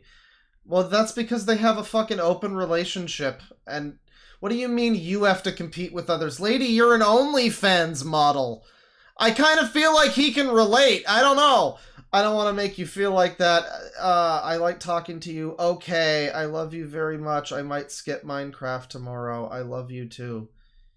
Yeah, they were on a love relationship too. This is really fucked up. Like, she's saying I love you too here. What a fucking monster this guy is, that they were in a relationship where they were loving. What a freak. What a freak. She was just going along with whatever he said. You know, he really should have looked at the problem glasses and the vacant stare and the fucking hair and been more understanding of like, oh yeah, this lady probably can't make her own decisions. I gotta be more careful. This is like dating a fourth grader intellectually. I better tiptoe carefully around this one. Like I have to compete with others for your attention. How dare he love her? Really. My brain was so rotted, dude. Normal boyfriend things. I really liked talking to you today. Okay, yeah, because, like, I was so defeated, I was just like, okay. I was so defeated. This is the way that this type of thing always goes, too, where it'll be like, okay. I was just so defeated. It's like the thing with the position in the other video, like, she's super into it, and then when they're talking about it, it's like, oh, the position of nightmares, oh my god, it's like... I don't know, it seems like a very different kind of thing now, but you were so defeated. That's why you were going along, that's why you were, like, it's at this point, like, it's funny, because, like, remember, like, a decade ago, where it was this whole thing of, like, we have to teach men consent. Men are all rapists. They don't know better. We need to teach them about consent. We need to have informed consent, like, fucking signature signed shit that you do to make your fucking, like, before you have sex, you have to sign fucking notary bullshit about I consent to this relationship because men are stupid and don't know consent. And now we're at a point where consent apparently isn't enough. We're at a point where it's not enough to be consenting. What the fuck else was this guy supposed to have expected? What was the fucking extra thing that he needed for him to not have been a rapist?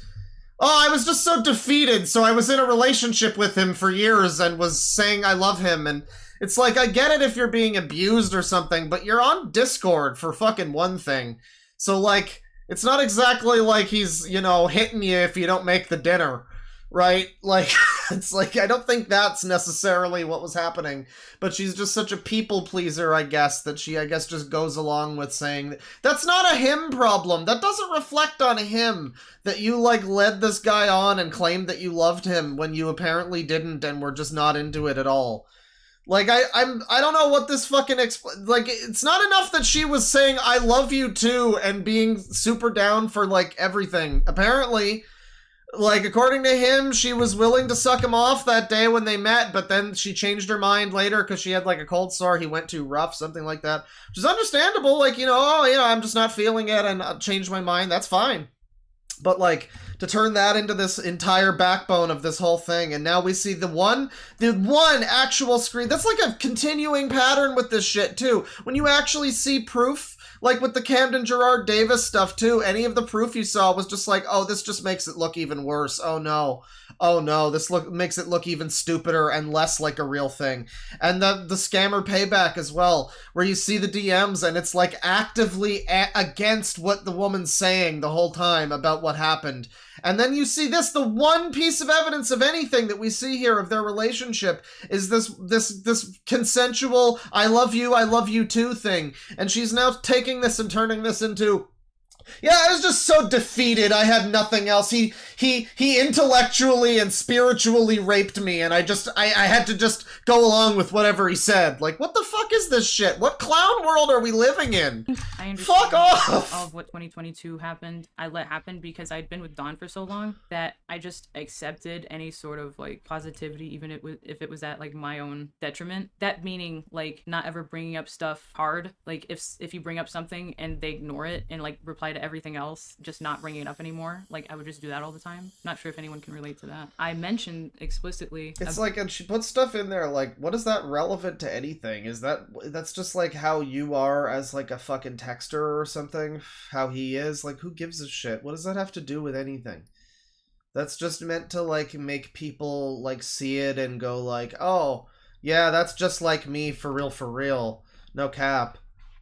Yeah, I definitely relate to her situation. I guess. I probably not, like, consciously. I don't think it was, like, meticulous. I'm not implying that this video was, like... well, I do think it was somewhat scripted out, or at least, like, probably bullet points, which I think is fair. You do have a lot of stuff to get to in a video like this, but I don't think that it was, like, some Machiavellian conspiracy. Spoilers for the end of Yakuza fucking Gaiden, Like a Dragon Gaiden, whatever they call it now. Little spoilers for that game. There's an amazing twist at the end where there's a character who is shown to have died. Somebody stabs a character, and then later the character's still alive, and it turns out, and there's a flashback, and the guy who stabbed him is there, and he goes, yeah, well, Kiryu saw me kill him, but he didn't see it actually. I was using a fake toy knife that spurts out blood. And it's just the greatest, stupidest thing I've ever seen. And then the guy just gets captured by the police. It's fine. I kick him off a building, and then, yeah. Anyways, all right. Unmute for the spoilers. Unmute for the spoilers. Unmute. About how it would remind me of what a twist. The thing with group calls where I'd hop in just to spend time with you and I'd actually not be What is this now? What is this now? So this is probably her above there that's talking up there, I would assume. I don't... is that his... No, that's her. Would be better if I just joined you and I thought about what was happening. Talked to remind me of I guess that's not a good... I don't want to be high maintenance. I'm sorry. Don't apologize. I don't... this just seems like they both had a relationship where they tried to be nice to each other, and oh my god, why are you like... Why is this rape? I don't understand. I don't understand why this is rape. I'm looking at this. This is like, the guy is like, don't apologize. You're not high maintenance. I like hanging out. She clearly is high maintenance. He's just trying to fucking tell her that so she won't be more high maintenance, obviously. But you're not high maintenance. You know, he's trying to fucking be nice to her. Why is this, like, rape? What the fuck happened? He seems like a nice guy. Thing with group calls where I'd hop in just to spend time with you and I'd actually not be interested in socializing with other people. And it just, like, unaddressed. I haven't been on one-on-one calls in a while, so I need to get used to not having... Big Jack, welcome back. I'm sorry we don't have users today. We got more abusers instead. We'll have more users in time. But today we're looking at this whole SuperMega thing months after it happened because I can totally exploit popular topics for relevancy on YouTube. I'm a great YouTuber, absolutely. 6 months later. We'll talk. And I'm just saying stuff like, I'm probably not that fun to talk one-on-one for long. A little time alone every now and then. I won't bother you too much. I'll hang out with you. I'll always make time. I'm never too busy for you. What the fuck? This guy sounds like a saint! What is wrong with you? But I'd at least just like a little time alone. Where am I supposed to feel like this guy sucks? Where's the part where I'm like, oh, fuck this guy? Every now and then. I won't bother you too much about it. normal girl. I'd at least just like a little time alone every now and then. Yeah, and you don't read the part where he's like, I'll always make time for you, I'm never too busy for you. He sounds like he's trying to be very accommodating with you. I won't bother you too much about it. Normal girlfriend things to say. Yeah, I felt like a piece of meat because I was just useful for like gaming and having sex with in person. Big Jack says that I'm a great YouTuber and hilarious. Thank you. You are also a great YouTuber and hilarious. Thank you very much. I appreciate that. That means a lot coming from someone like you, Big Jack Films. I appreciate that. I hope you enjoy the stream, even though it's, you know, not users, but it's definitely something. I mean, depending on your definition of users, we got some real motherfucking users today. I mean, I don't know. Me and Modest Cube were staying at Matt's place around his birthday time and we're the first two people. I'm amazed too. I'm happy we're watching this because like I haven't seen some of this stuff. Like I don't think the other videos that I saw talking about this even really went into how the actual messages from this guy. Well, like I didn't see anybody, like everybody has been pointing out there's like no real evidence, but it's like the actual evidence, the only evidence of anything, any interaction you see with him. He seems like a very nice man. He's trying to be nice to her. He's trying his best to accommodate this woman who is very obviously high maintenance. I mean, just watch the video. I mean, like, and there's nothing wrong with that. I mean, I'm high maintenance. A lot of people are. It's really part of society, frankly. But like, he's trying to tell her that she isn't, and like, and like, be nice to her and everything, and like nobody pointed out that. Like, I'm just amazed. I saw people talk about. I did not see how fucking undamning the screen caps actually were. It seems like it's always like this. Do they even look at the messages before they post them? Or are they so, like, these people that make these accusations, like this, the Hina woman, like when she's submitting this as like proof, or maybe, I mean, I don't know, maybe that was Savannah who was doing that, and like, this is the juicy stuff, you know, and it was kind of running contrary to what the woman was saying. But in this case, it's her own video. It's like, you're showing this. You aren't reading this? You aren't seeing how this makes you and him, like, your relationship looks like you were very, like, codependent and nice to each other and being comforting and all that bullshit.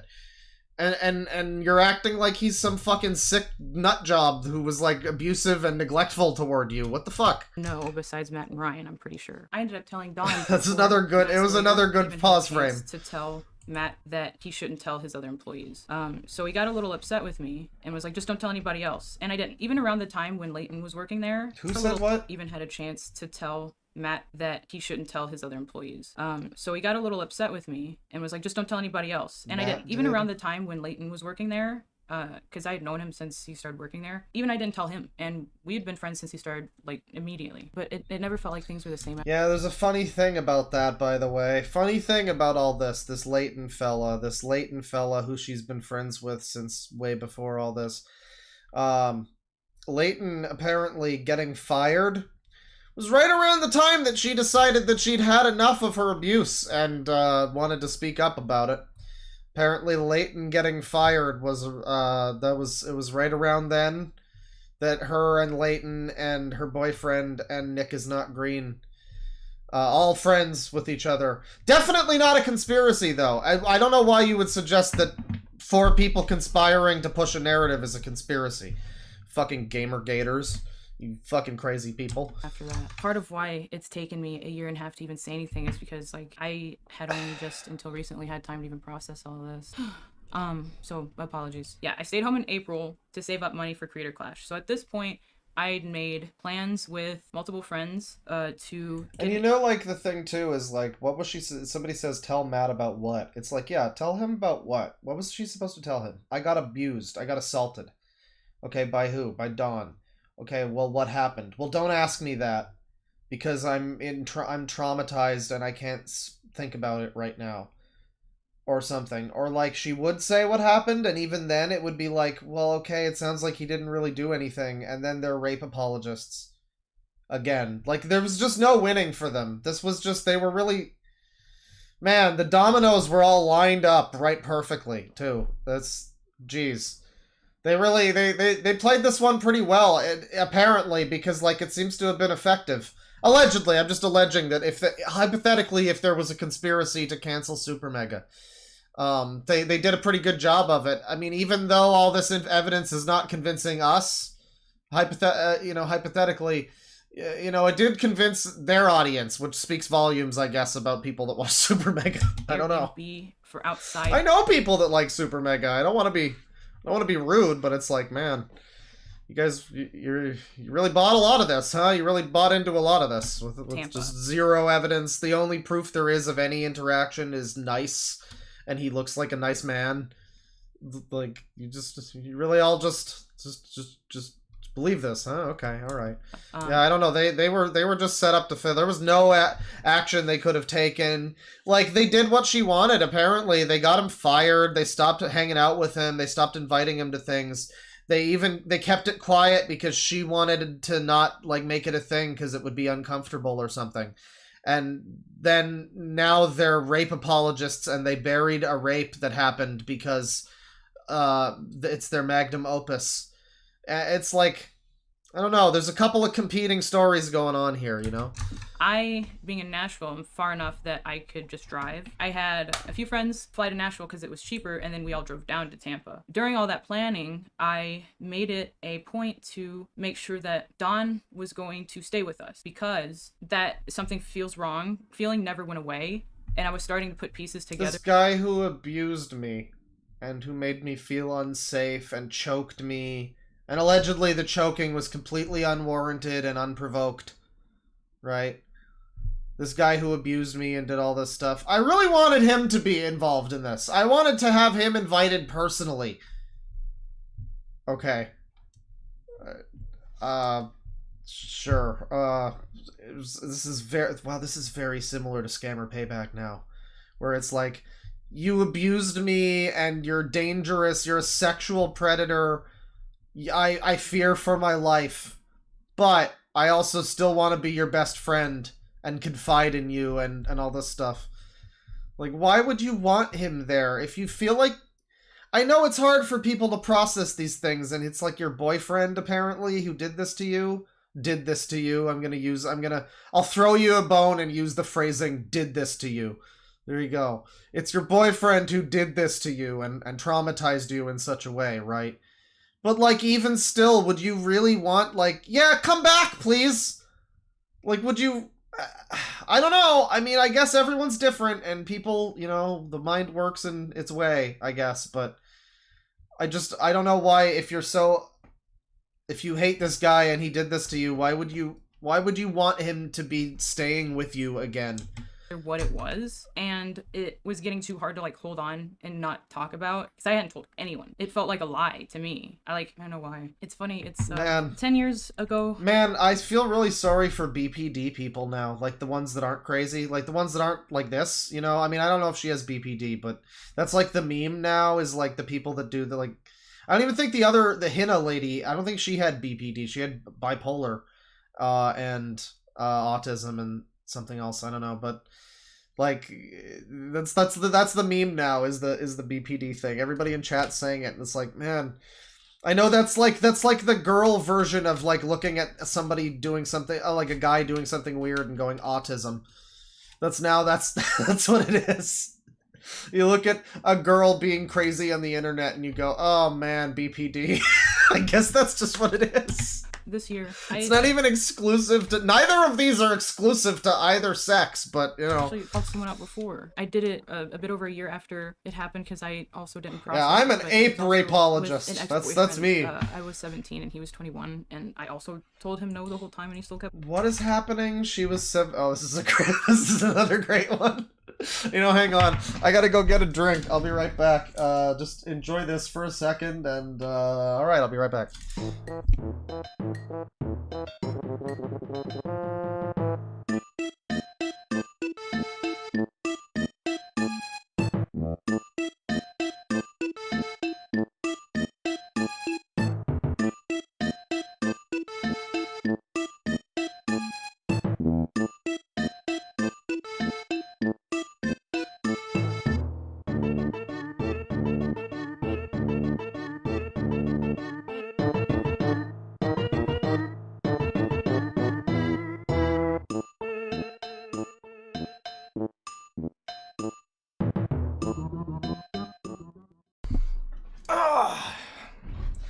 I've been having a hell of a time lately. My stomach's been hurting, my throat's been hurting, my back's been hurting, my head's been hurting.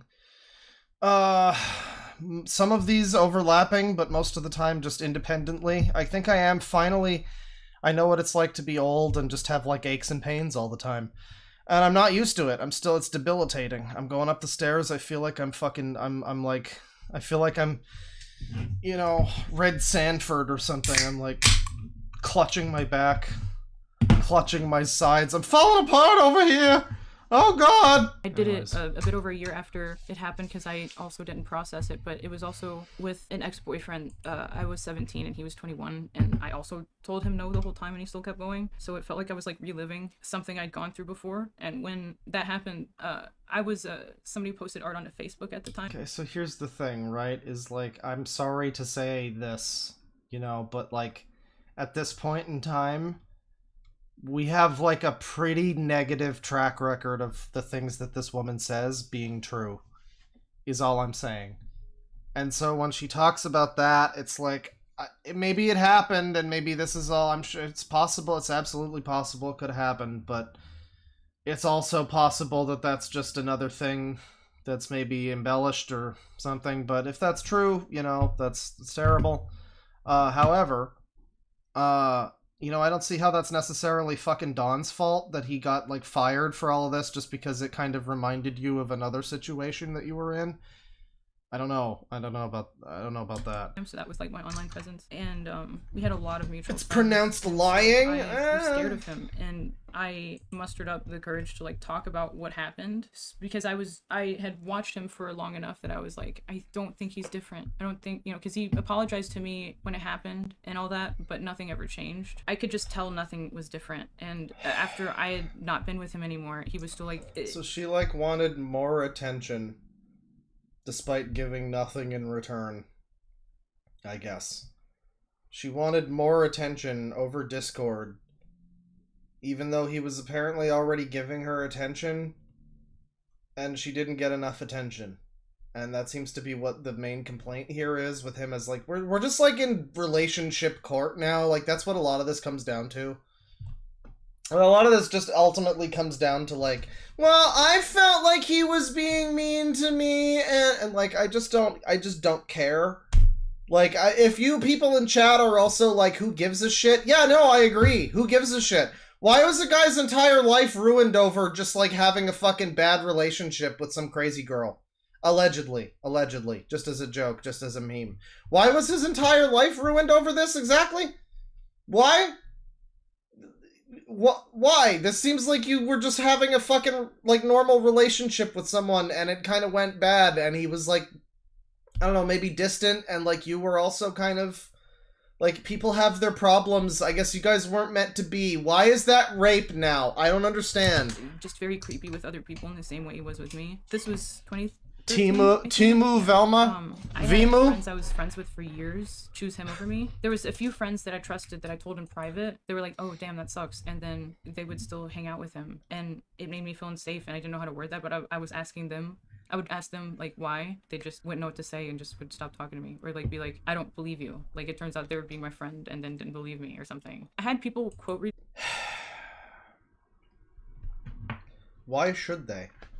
Like, I'm sorry, but, like, legitimately, I get it. Like, I had a bad thing happen to me, but, like, they're also probably friends with this guy, so why should they just take your side? This is what it comes down to, where it's like, because she's a... I mean, the answer is because she's a woman. And, I mean, I know it's not, like... I know I'm an incel for saying that, right? But, like, the answer is because she's a woman. You're supposed to just believe her, I guess. Just listen and believe. That's fine. Because she's a woman, smiley face. I mean, like, I get it, you know, if something happens and it's your friend and it's like, yeah, you want to be supportive to your friend, but, like, when you also are friends with the other person that did it, it's not like you're morally obligated to support one person or the other. It comes down to he said, she said in that scenario.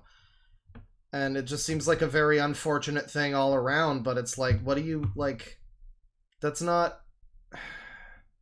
Why are people just supposed to? They're like obligated to support you in this. Like, why? You seem to be doing fine. That guy got his whole like life ended. Why? Like, I guess at this point in fucking time, when she's talking about this is like a different period. But still, it's like, I don't know. The evidence of what you're showing here is not convincing me that this guy was like mistreating you on a personal level. You know, over Discord, whatever messages you were sending to each other. It doesn't seem like he was being like, whatever, bitch, fuck you. Like, she couldn't even show, like, did they ever fight? This is what I'm saying. Like, at least show the messages where they're fighting and stuff, right? Like, at least show the ones where they're like at loggerheads and they're angry and he's calling her a cunt. He's probably too much. He was probably too much of a bitch to call her a cunt. But it's just has to be a period where they were fighting or something. At least use that. No, she uses the fucking screen cap of this guy being like, "It's okay. You're not high maintenance. You're fine. Everything's fine. It's okay." Patting the baby on the head so she stops fucking bawling. You know, and like that's the evidence you're using to condemn this guy, and apparently all of her friends were just supposed to believe this. Maybe she showed them that evidence too, and they were just like, yeah, I don't know, don't buy it! And now they're all rape apologists. Retweeting, resharing, whatever it is on Facebook. That post that I made, since it was public, like people I wasn't friends with but were friends with him, saying I'd never even gone to New York to see him, when I had pictures of me there. And when I would like respond with them, they'd block me. I mean, I don't think dork and incel are synonyms. I don't think being a nerd or whatever is synonyms for being an incel. It's generally if you're like a strange person who blames women and calls them femoids and talks about looks maxing and shit. And you know that, and you know, and you watch Andrew Tate, like you might be an incel. I don't think you're an incel just because just because you're fabulously attractive and are currently midway through the story of Yakuza 8. I don't think that makes you an incel. Shut up. It's just so many people that did not know me at all saying I was lying. And mind you, this was before talking about sexual assault was like a normal thing to do in media at all, or like the Me Too thing or anything. I don't know if it would have even helped. Not that it would have, but it just I found out user maxing years later that the person that shared the post that said I didn't even go there also got groomed by them because they were like 16. All that context. Who groomed what? What happened? I'm saying I'd never even gone to New York to see him, when I had pictures of me there. And when I would like respond with them, they'd block me. There's just so many people that did not know me at all saying I was lying. And mind you, this was before talking about sexual assault was like a normal thing to do in media at all. What are you even talking about? This was what? When was this? Was she talking about when she was like 16 or whatever? Like why? They just wouldn't know what to say and just would stop talking to me, or like be like, I don't believe you. I like don't it believe turns out they you. were being my friend and then didn't believe me or something. I had people quote retweeting, resharing, whatever it is on Facebook. That post that I made, since it was public, like people I wasn't friends with but were friends with him, saying I'd never even gone to New York to see him. Wait, on Facebook? Are we talking about when you were... Is this even still talking about Dawn? Big, massive honkers, by the way. Huge tiggle bitties right here. I had watched him for long enough that I was like, I don't think he's different. I don't think, because he apologized to me when it happened and all that, but nothing ever changed. I could just tell that's Dawn she's talking about. Nothing was different. And after I had not been with him anymore, he was still like just very creepy with other people in the same way he was with me. This was 2013, I think. Yeah. Wait, 2013? No, okay, this is years ago. So we've just got like a minute and a half of this video that's about an unrelated thing, and at this point is very confusing about what she's even talking about. I had friends I was friends with for years choose him over me. There was a few friends that I trusted that I told in private. They were like, oh, damn, that sucks. And then they would still hang out with him. Well, yeah, if he's 21, he probably shouldn't be fucking around with you at that age. But, it's like... well, I don't know. In 2013, I guess people didn't call out that sort of thing so much. But, yeah, I mean, I guess in that case, you've got a point there. If the guy was older than you, but like I don't see how that's really relevant to any of this. Is this just like for sympathy, I guess? I mean, I hate to be cynical. I know people grieve and they fucking go through their trauma and yada yada yada. I've seen a feminist video before. I've watched at least one bread tube video. I understand.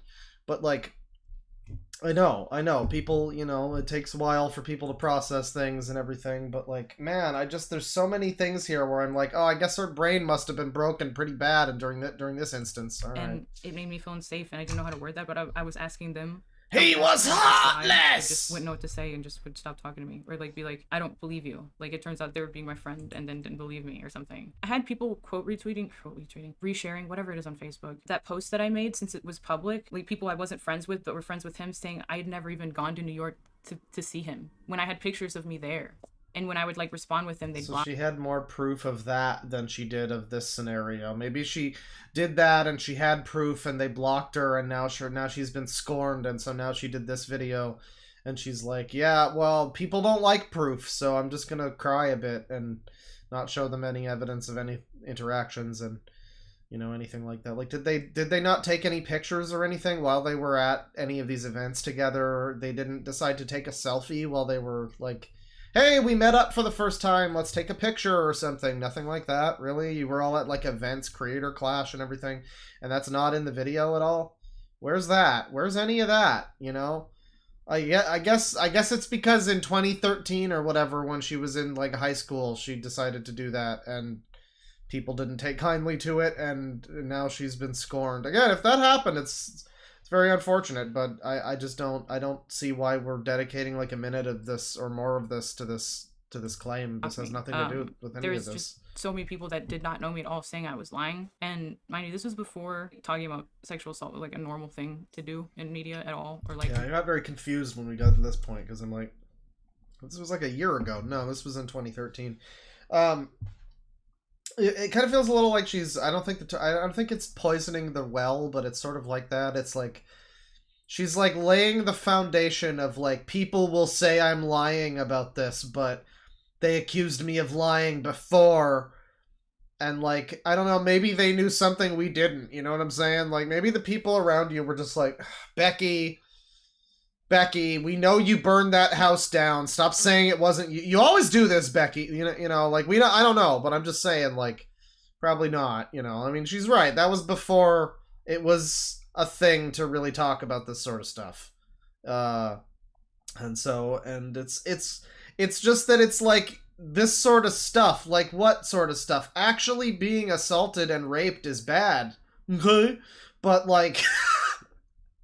But like what happened here is neither of those things, and it's like the fucking Camden Gerard Davis thing again. Jesus Christ, it always comes back to that. It's really just sullying the whole name of like sexual predator and whatever we're calling this guy. Like what? 'Cause you were boyfriend and girlfriend for years.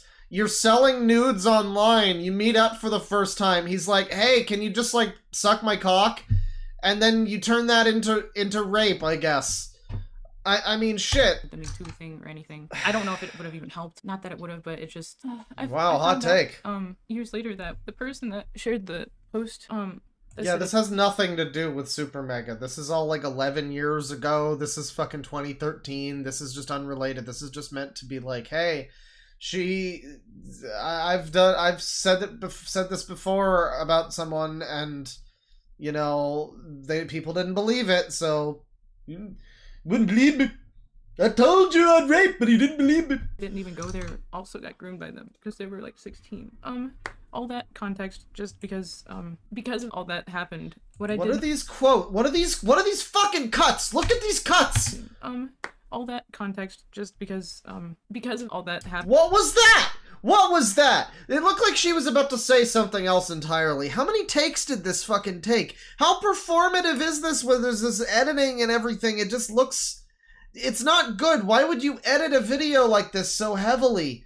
Like, it's fine, have a couple of cuts where you need to. But what the fuck is this? It's like a manufactured McDonald's fucking apology video, or not apology, expose video.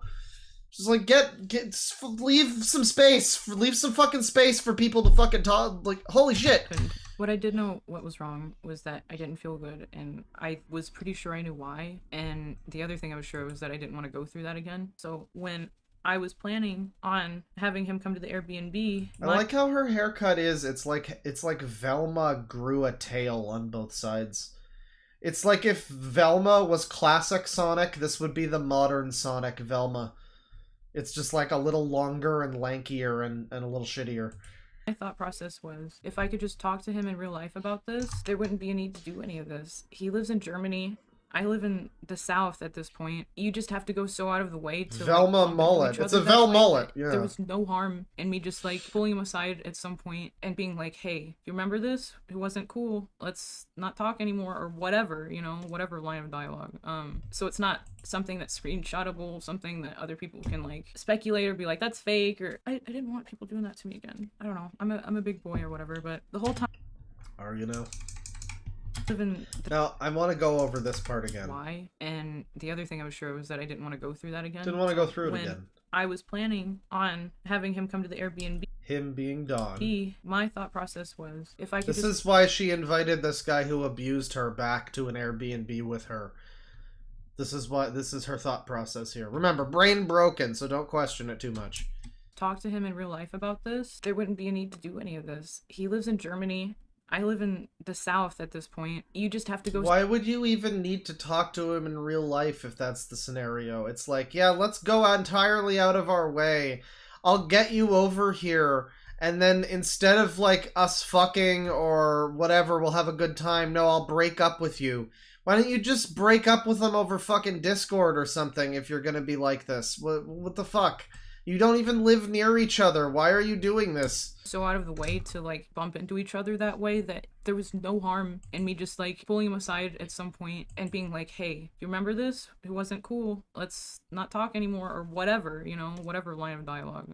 So it's not something that's screenshotable, something that other people can like speculate or be like, "That's fake," or I didn't want people doing that to me again. No, we can all be like, "That's fake." I mean, because there's no screenshots or evidence of any of it. I guess she's in some very roundabout way saying that it was a thing that people said verbally in dialogue and not on the internet. And so she said it in like 4 paragraphs because that's the way we are now. But it wasn't recorded, and so or whatever, and so it's not fucking stay there. So it's not able to be used as receipts. But again, I'm not asking for that. Again, I'm not expecting like receipts of the fucking night you got abused allegedly. I'm expecting like just give me something from your relationship before that, and I can be like, "Oh, so it's clear that this was what was like established between you two." Like that's I don't know. I'm a big boy or whatever, but the whole time leading up, it was pretty easy to detach from Don already to like process because he didn't call that much or didn't want to, so that was fine. We started 2 more, but I feel like at that point it was just kind of to keep tabs and like kind of confirm my reality of like, is this actually going on or not, rather than it was to actually like spend time with him at this point. If you've ever been with like someone that... Why is she crying though? Like what? Not trying to be insensitive, but like, what's she crying about now? I just don't... That sounds really... What's this bitch crying about now? What? But like, okay, she talked about the assault stuff, and maybe that was a painful thing to recount. I get that, but now she's just talking about like how they were gonna meet up at some point, and like, why is she crying exactly? I mean, I don't know. I mean, I guess the whole thing might be very heavy. You know, we want to be fair here. We want to be fair and just be like, maybe the whole thing is it's a lot. It's a lot, you know. It's just gross and it's a lot. Has abused you, especially when you've been with someone for years. It's hard to just kind of be like, all right, bye. I didn't owe him anything, but I felt like maybe it was self... Yeah, she's not... I mean, is it crying, though, really? Like, because she has some makeup on, doesn't she? And the makeup's not, like, running or anything. Maybe that's because she's using the tissue. But... maybe she's not even crying, actually. Self-preservation, but I wanted to cheeks to be clean. Her eyes aren't red. Her cheeks look a little wet. Be like, all right, we're done. That's it. I've known for a while, but now you do, kind of thing. Because I had intended on it for a while, like cutting off contact with him because I realized it was like not good for me. But getting the idea and building intention through different things, building intention takes time. So it came with the B&B. I came with my friends, and then it was me, my friend, and Ethan. And after Creator Clash, it was also Rav. So I had plenty... There's so many fucking people involved in all this. So Ethan is her new boyfriend, who is this fucking like super lefty guy on YouTube who looks like a little marshmallow man. He's quite in both him and Nick. It's very funny. They're very unfortunate looking individuals, and she also kind of looks like Nick, which is funny, but she's like a prettier version of Nick, which, you know, makes my dick confused and I don't like it, but you know, she's significantly better looking than any of the other men involved in this scenario, which is just like, I don't know. It's interesting. People to like surround myself with between me and him for the time. I don't know about Rav. I think Rav might be one of her other like polyamorous partners. Until the last day, basically. This OnlyFans woman who's like very upset that somebody tried to get sexual with her. She has like multiple partners, but God forbid the one who's like a big fat German guy. He can't even look at images that might kind of resemble you. Drawings, other women that might look like you. How dare he, really? I was just kind of feeling out the vibes when it happened, but maybe I am a misogynist. Like when we were there on when to tell him, but I ended up telling him like the day before he left. The Airbnb had lots of rooms, so I stayed away from him the whole time and just kept my distance. I didn't want anything to seem like anything's wrong because I didn't see the point in freaking Dawn out and have like 4 days of him left there and have nowhere to go. Like someone could be like, he doesn't deserve it or whatever, but I didn't want to do that. So I waited till the last day. Well, the day before Creator Clash they had a gala. Everybody was congregated over there. And all right, so this is where we start to get into the, you know, the actual, I guess I was off. It does go for a little longer than I thought, actually. We're over 20 minutes in and we're still talking about Dawn. We still aren't completely on to just, you know, SuperMega made me homeless, that whole arc of the thing, which is still is most of it, but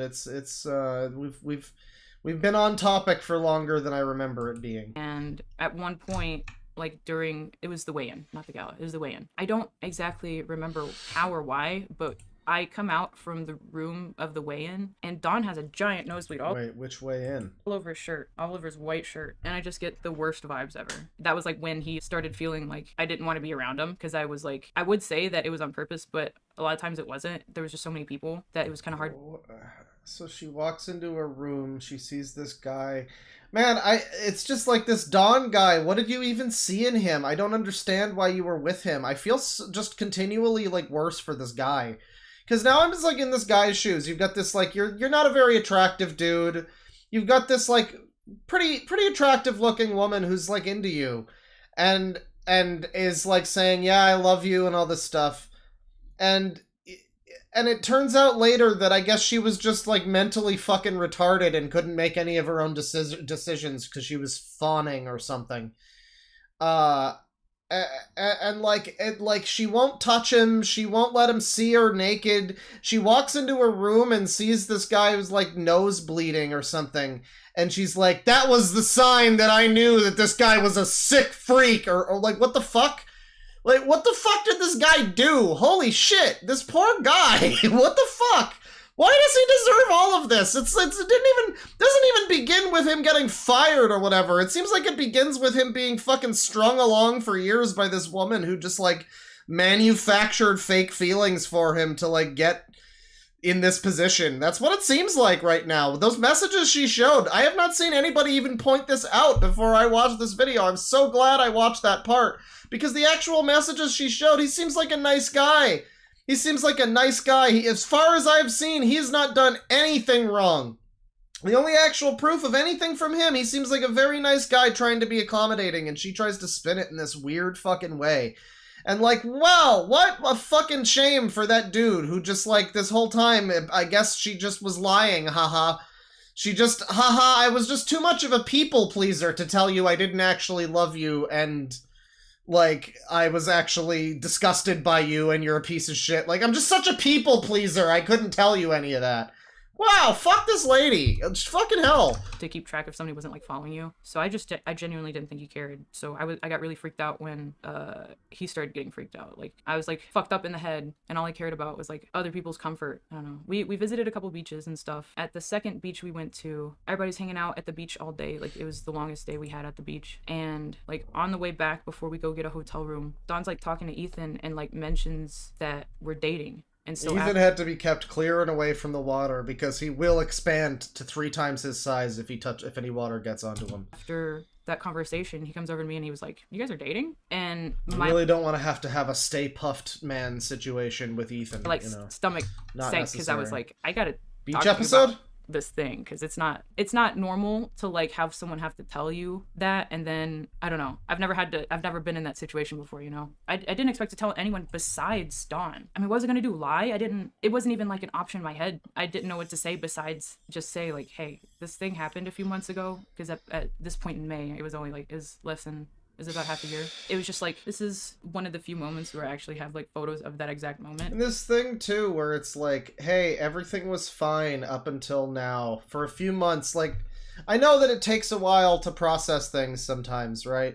But like, it just feels like really, I don't know, it feels like that, the cynical view is that can be easily exploited, you know, because it like, I guess everything was fine as far as like I'm thinking his perspective, like, oh, she doesn't want to suck my dick. Oh, I went a little too rough. She's got a cold sore. Whatever. It's okay. We'll watch some movies or something. And then they continued to be in the same Airbnb, and they continued to be in a relationship. And then months later, she's just like, yeah, by the way, I decided I wasn't cool with that. Like, okay, why didn't you tell him when it happened? Or like, I don't know. That seems kind of fucking weird. Like, you just kind of dump this on someone, like, all of a sudden. Like, yeah, you know, actually, you're a piece of shit. Turns out you're a rapist. Sorry. Unlucky. Oops. Oops. All rape. What a shame. You know, I didn't wake up today and think you were going to be a rapist, but, what? Luck of the draw. What do you know? Because around this time in my life, I was just like, I've been traveling a lot more than I'd ever, and I've always traveled a lot, so I just would take photos of stuff, like, mundanely, with no intention of posting them. Most of my photos I don't. Anyway, here's, like, right as that conversation. I talked to him for a little bit. Wait. Here's, like, right as that... Okay, we finally actually have a... Oh, God, look at these fucking guys. This is what I'm saying, people. You've got this, like, attractive OnlyFans girl in a bikini, and then you've got fucking Pogus and Chogus over here in their, like... They look like the cast members. They look like they would be in, like a comedy movie about nerds who run a D&D store or something. Like... They look like they would be, not even, like, the main cast members, but, like... This one here, I think this is Don. He would be like the guy who comes in who has like a funny name, like, oh yeah, that's Wizard Jones. You don't want to talk to Wizard Jones when he's not had his coffee yet. And then this guy over here, he looks like a radical dude. I think that's Ethan. Yeah, no, I can see. It's weird how much drama seems to. I don't know. It's funny. It's funny. It's real funny. That conversation. I talked to him for a little bit. It's just so funny. I'll show you a picture of the beach because it was pretty.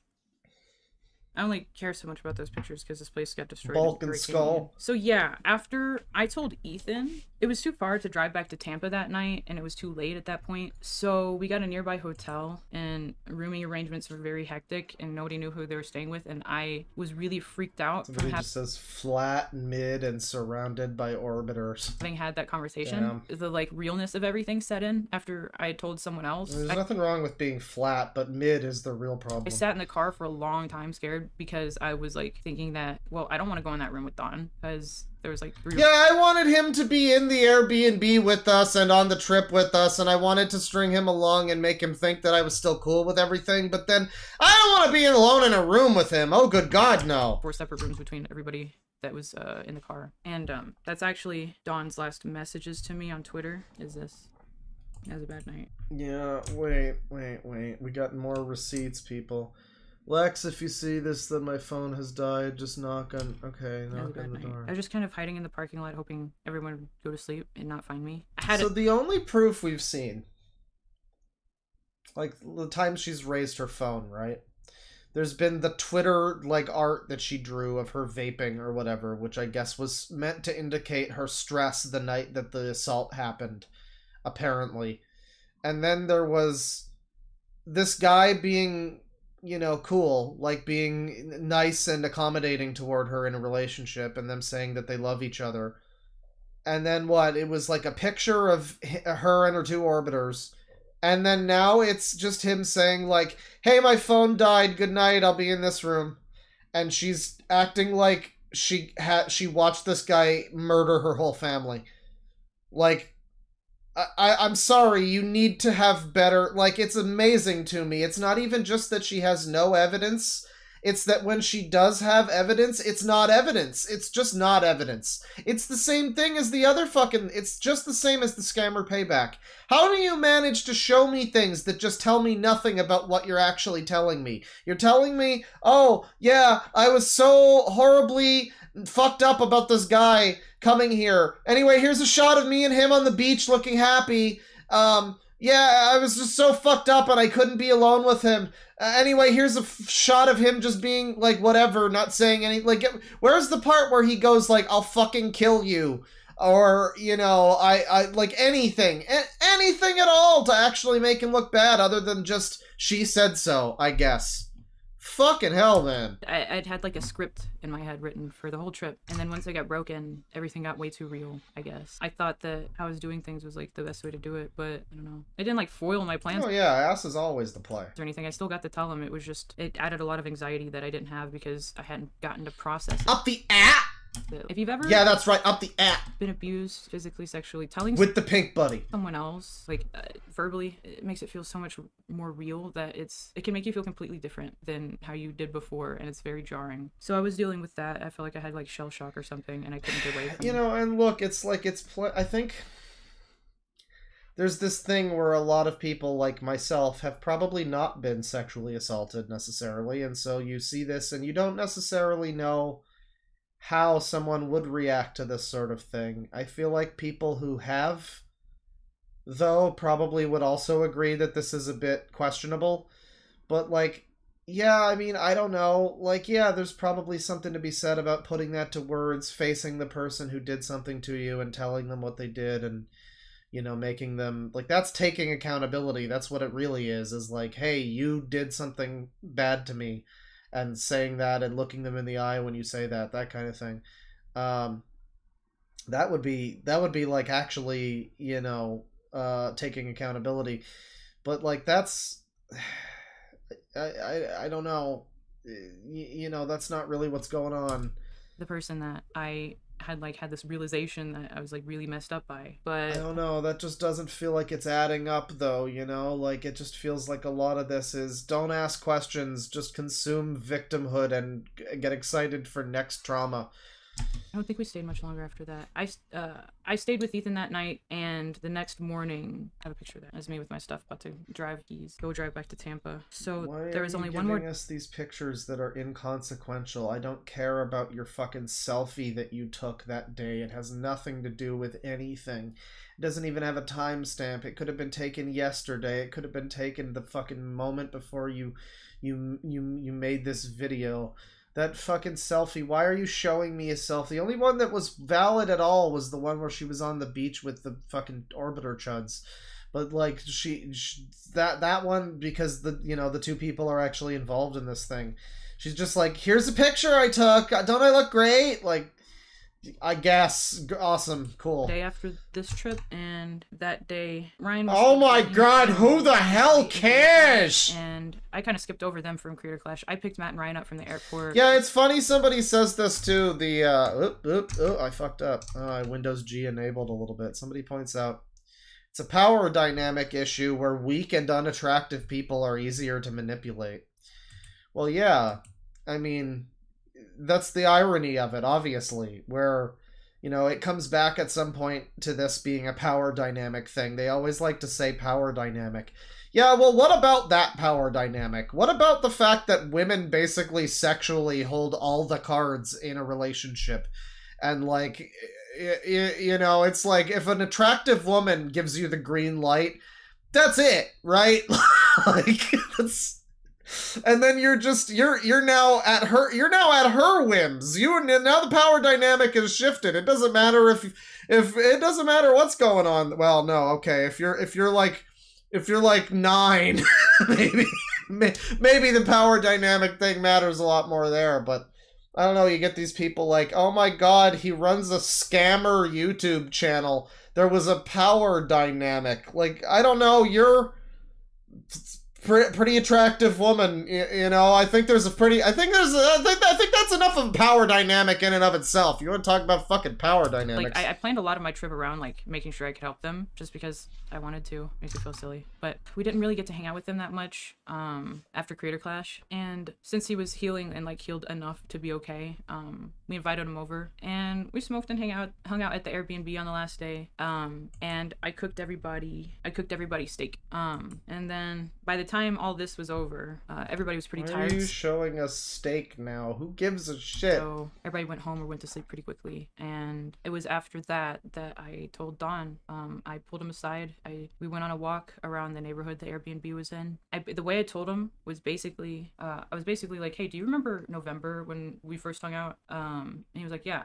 I basically asked him questions that necessitated him saying yes or no to, because I wanted it to be easy for me, and I wanted it to be easy for him because I didn't want it to take too long. I didn't think it needed to for me to tell him the way I was going to tell him. So I said, you remember the first night when... Why are you, like, asking him questions even? Why is this like a game show? I'm so confused. Just be like, hey, you assaulted me.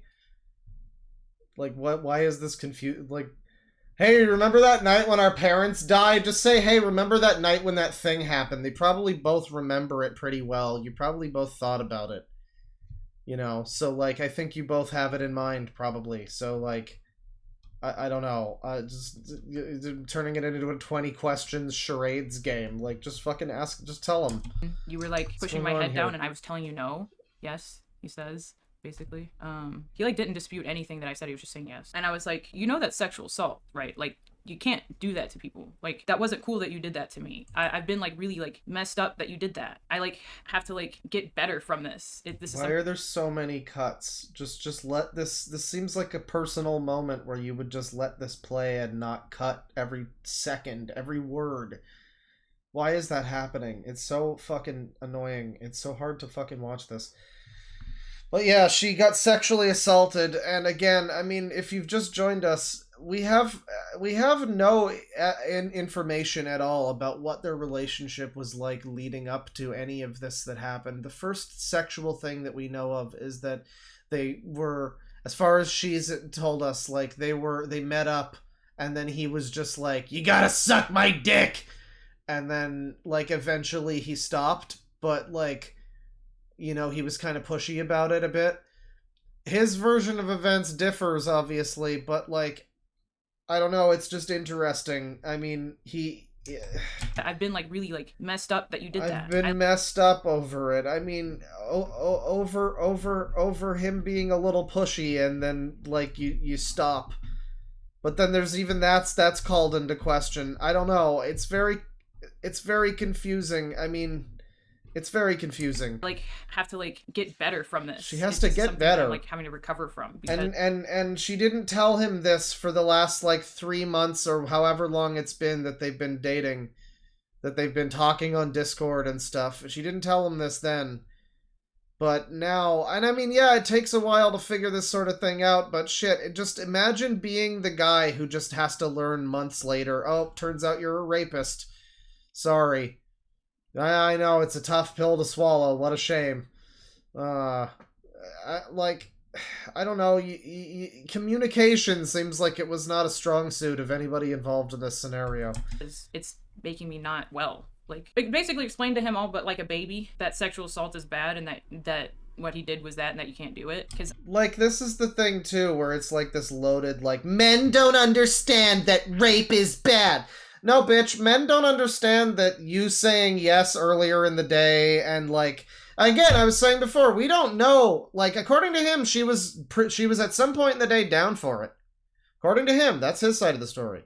But we don't know anything that happened before any of this. We don't know how the relationship was, if they were super hot and heavy, if they were talking about, oh, the moment I see you, I'm going to do this, that, and the other thing. We don't know. We don't see any of that. The only evidence we ever see of their relationship is their fucking Discord messages where he's, like, being nice to her and supportive to her. And we don't see any of the sexual stuff that might have led up to this, so it's just kind of this very one-sided, like, he jumped on me and I was helpless, and, like, well, I don't know, maybe it was led up to a little bit. Maybe there's more to it than that, because it sure sounds like there probably was. But, yeah, you know, the guy just, you know, gets faced with the fact that he's apparently a rapist, and that's got to be great for him. You know, like, and, like, it feels like there's, I mean, I don't know, do you think you tell someone that, and maybe that's gonna make them, like, kind of feel fucked up, and, like, oh shit, oh geez, what did I do? Oh god, and maybe, like, consider their actions, and maybe that's, like, maybe that's enough, but no, he needed to be fired, and all of his friends now hate him and everything, and everybody, the whole world thinks he's a sexual assault, like, rapist man, you know, and frankly, I gotta say, as a sex offender, I'm quite surprised by this. All it takes, all it would have taken is for me to have been like, no, I don't want to, and for him to stop, but he didn't. Nonetheless, so I... But you didn't, but you did say no. Wait, what? She's this whole thing of, like, I got to explain to him like a baby that it's, like, sexual assault. No, because it doesn't sound like it really, frankly, was. It really doesn't sound like it was. It's understandable if maybe you felt, like, upset, but, like, objectively, when you lay the facts out there, it doesn't sound like it was really assault. I mean, as such, and, like, he stops pretty quickly before anything really happens. He seems like he wants to be supportive and all the rest. So, like, yeah, I don't know. I just don't know. I say all this, and he says, so does that mean you're breaking up with me? And I was like, what? Yeah. To me, it was like, yeah, no. And that, out of everything I said, was both the shortest response I had to say, or, like, the shortest thing I had to say to him, and the most devastating. We're on a sidewalk. Like, we're walking. We're on the easement. Yeah, no, I don't want to be with you. And he stops directly under the streetlight and does this for, like, a minute in front of me. I don't know. It felt super... Well, I saw him in that photo that you took. He might have just been winded and needed a Twinkie. Performative. And maybe he was actually, like... She's telling us that this guy's thing seems performative. She's telling us in this hyper-edited video where she's crying that this guy seemed like he was performative in what he was doing with her. Actually, sad. Right. I'm sure he was bummed out, at least, but I don't know. That it was so... There's such a downplaying of this guy, though, too. Like, oh, he's just an abuser, and, like, I don't know. He seems like he was very supportive toward you. He probably really liked you, and maybe he's, like, not great with women, and maybe this is, like, maybe you probably know that. Like, let's be real here. This woman's really attractive. This guy looks like fucking Jabba the Hutt. She's probably got a little bit more experience with, like, social interaction and human beings than that guy does. And so, you know, yeah, that guy might be like, how do I keep this girl with me? I'm trying to be, you know, like, he's probably struggling with that. And then it turns out that she's just, and now the expose video, and she's just like, yeah, he was probably bummed out, I guess. I don't know. He probably doesn't have any emotions in that fucked up rapist brain of his. Like, God, I just feel worse and worse for this guy. He just feels like he's been basically thoroughly used and trodden upon as, like, a fucking, just a sacrificial lamb to cancel SuperMega. What a fucking shame for this dude. Real. I, like, considered taking a picture of him, but I was like, that's not morally right to do. She was gonna, like, take a picture of him and send it to the group chat to make fun of what a fat loser he was. She was gonna Camden his Gerard till she Davis everybody. It was gonna be so great. Just making very light of like. But that would have been morally wrong to do, you see. Conversation, honestly. The next day, the Airbnb was up for me, so I got to drive back home. Don went to stay with his artist friends that lived nearby. And so my impression was that Creator Clash is over. Don's... Yeah, this is disgusting. I mean, like, just that part of like, I was gonna take a picture of him, and he got all the fucking seals retard clapping. Oh, he was a rapist. Fuck man. I mean, but like, even within the context of this video, everything she's showed has either been nothing or it's been like basically nothing. And it's like, okay, maybe you guys had an awkward encounter, maybe it didn't fucking work out. Why is this guy... Not only... It's not enough to just, like, ruin his career and everything. You also have to treat him like he's just, like, this degenerate fuck. Like, and just, I was gonna take pictures of him. What a fucking loser. It's like, what a cunt. You are just a cunt. Jesus Christ. Just a cunt. Gonna go back to Germany soon after he's done hanging out with his Florida friends, and then even though the conversation was weird, I won't have to see him again now, and I can like actually process stuff, or at least have a chance to. And you know, time after I get home is rough. The time right before Creator Clash, I found out my dog Teddy, he had a mouth tumor, and it was getting pretty bad pretty quickly. And the whole time I was at Creator Clash was like while that was ongoing, because my mom didn't want to put him down without me there. We weren't sure if he was gonna make it. And after I got back from Creator Clash, he had more vet appointments where we found out that he wasn't gonna make it. And I don't know, because of everything going on, I never really had time to grieve it. But the night of Creator Clash, a party happens at Critical's lounge, like G Fuel lounge, and that night was when I met Rav. I met him while babysitting Matt, basically. Here's a picture with them. I posted a cute picture of us, but this is like how like half the pictures are. But like, you can actually see the there was time up a girl there who he was like going around to people and being like, "You see her? She's a porn star. She got..." Yeah, I don't know what happened with the dog. I mean, like, it's a shame your dog died, but like, why this is involved in the video even? It's when they put these things in the video that just seem like, oh, I'm Indian and poor. Like, what does this have to fucking really do with anything? Nothing? Oh, okay. I'm sorry about your dog, but you're making very serious claims about this guy, and if your biggest point of evidence right now is, but my dog died, feel sorry for me. It's like, I do feel sorry for you insofar as your dog died, but that's about as far as it goes. Famous because she looks like me, and like me and Rav essentially become his like babysitters, because he's like the drunkest guy there the whole night. Every time we go up to him and we're like, hey, you should stop, he looks at us dead in the eye and takes another drink. And it's like funny the first couple times, but then when he does it like 5 times in the same night, it's like freaky and you get worried for people's health. But we're like literally just trying to like, how dare you not enable his drinking? What is wrong with these fucking Zoomers these days, man? You can't drink, you can't have... You drink booze and it's like, oh my god, you're endangering your health. Oh my god, just fucking chill out. What is wrong? It's him drinking. He can drink if he wants to. He can leave his friends behind. Keep him from like doing creep shit to people, because we didn't know. HKD. So me and Rav bonded quite a bit very quickly. Oh shit to people. What was that? He kept drunkenly grabbing people he didn't even know and like picking them up or smell. I mean, again, this is just you saying this. We don't have anybody to like corroborate that. There's other people at this party, right? So like, did any of them weigh in on this? I know that another element of this story is that the sex hole morgue pie, she was apparently like fucking one of the 2 SuperMega guys, and I don't know, there was some whole drama with that, so she got involved in the train, and she was like barely involved at all and had really nothing.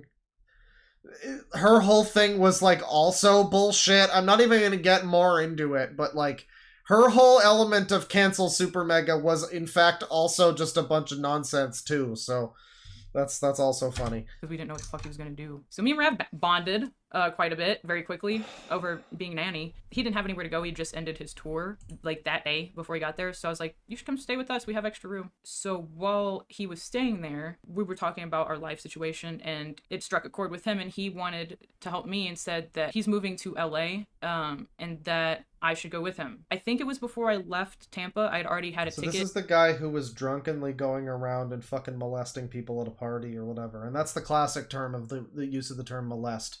As in, like, we went through that cave unmolested, chaps. You know, he was bothering them. He's bothering Wario!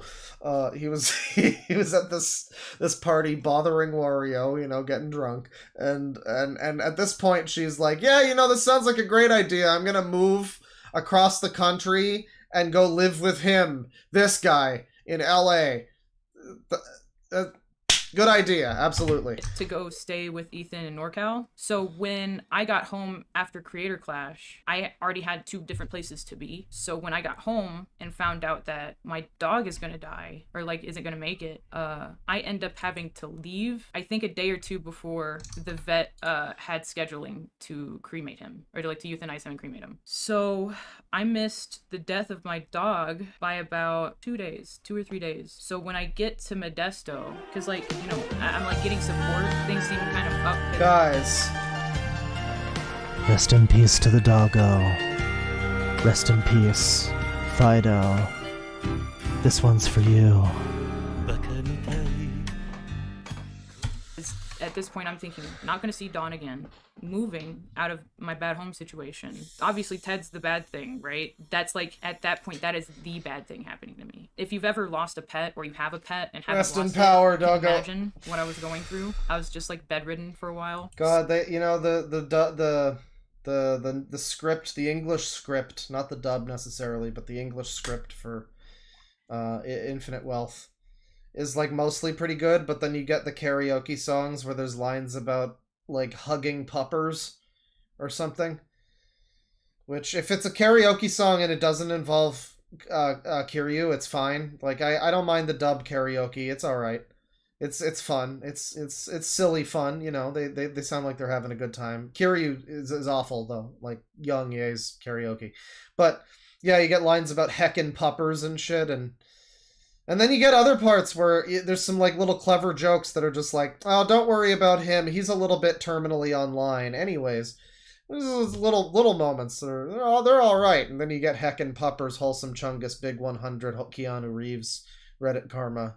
It's not so good. So there was a Not so chunk good. of time, I want to say, Judgment! got there that I just didn't do that much. That and like mentally recovering from Creator Clash. And as that span of time occurred, every time I'd look on my phone, I'd notice things were going on in LA. Like, why is Dawn in LA? I thought he was going back to Germany. Turns out Matt invited Dawn to stay with him after Creator Clash, after he was done staying in Florida and I think maybe somewhere else. It occurs to me that I'm gonna need to talk to more people about the Dawn thing, what happened with him, to give context to why I don't want to see him. Why would I ask my friend to make sure I don't see someone? It genuinely would have to be a good reason. I'm gonna have to tell more people about what happened.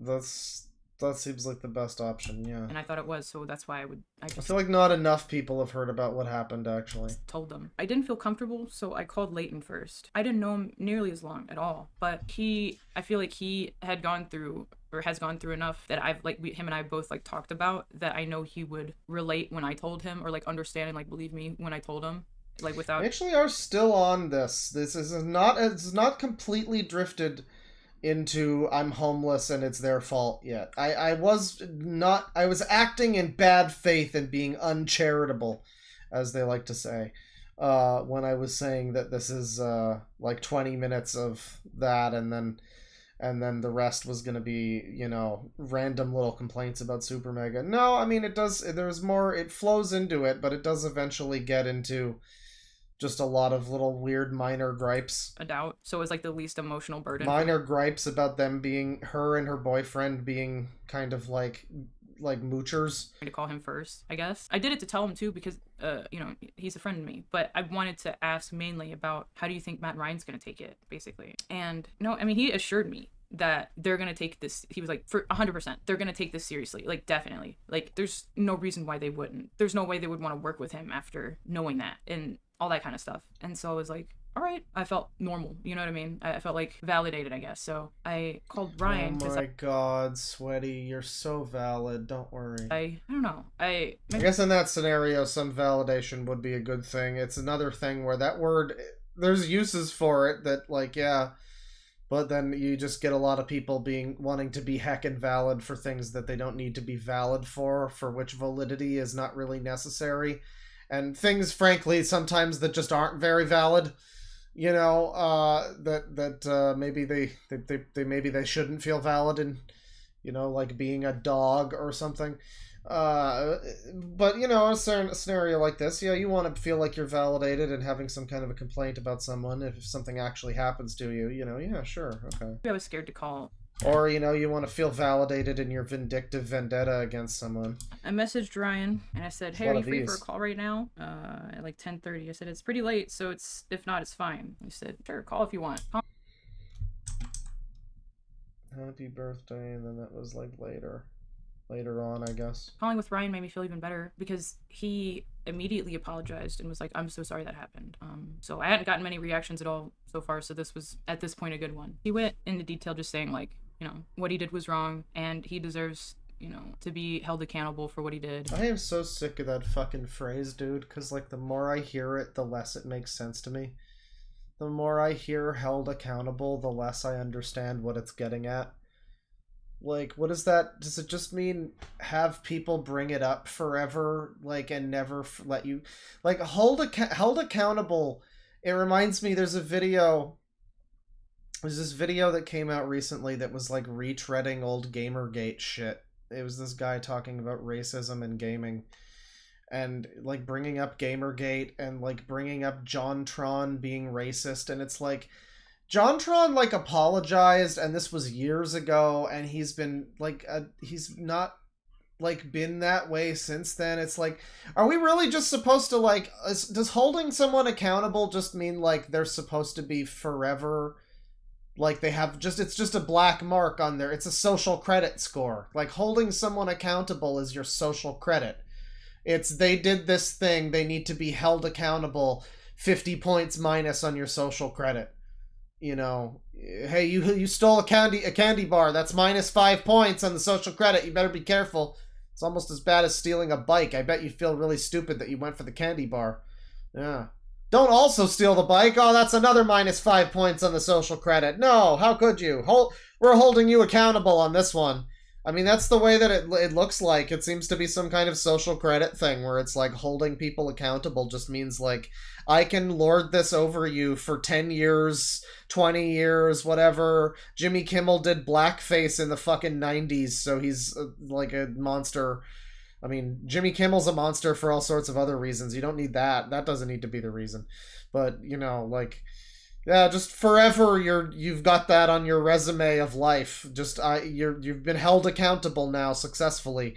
You've successfully been held accountable. Nobody will ever forget any embarrassing thing you've ever done. What a great society we live in now. Stuff that you generally would want to hear, I think. I felt a lot better after I talked to him. I don't know why or how, but somehow I had no dialogue with Matt for 2 days after my call with Ryan. My call that made me feel a lot better. And my call with Matt was probably the worst thing I could have imagined. That's how the conversation went. You know, he's apologizing about Teddy. I booked my flight, so all seems friendly. Told him when. This is what he says after. Very nice words, right? This is... We show it for like 2 seconds, too. Very nice word. You show it for like 2 seconds. It's like blurry, you can barely read it. About to call.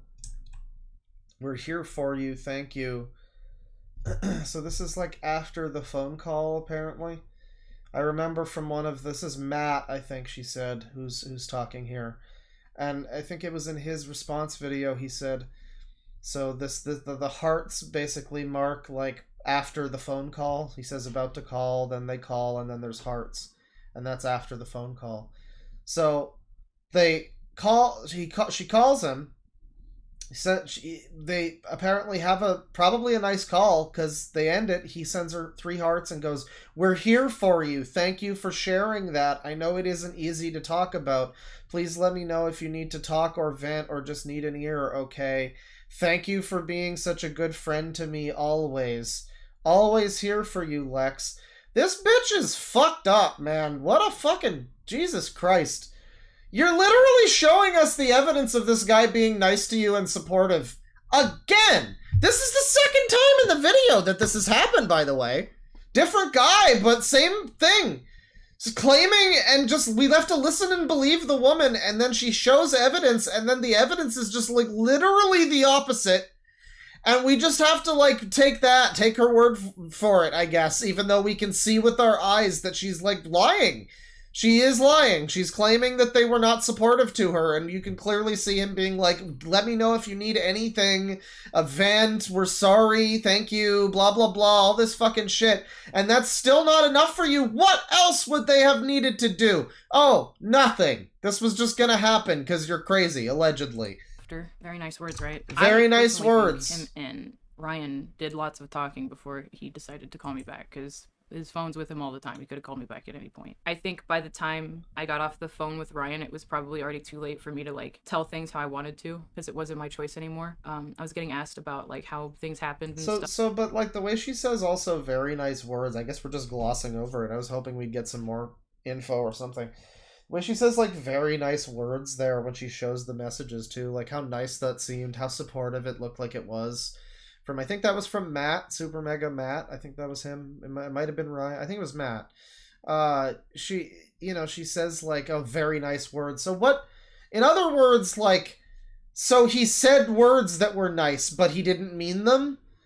Because that seems to be what that's getting at. Like almost like she's acknowledging, like, yeah, I know the screen cap looks like he's being supportive, but those are just cheap words. Like, okay, well, when did he also demonstrate that he wasn't supportive? Because they went on to fire this guy and everything.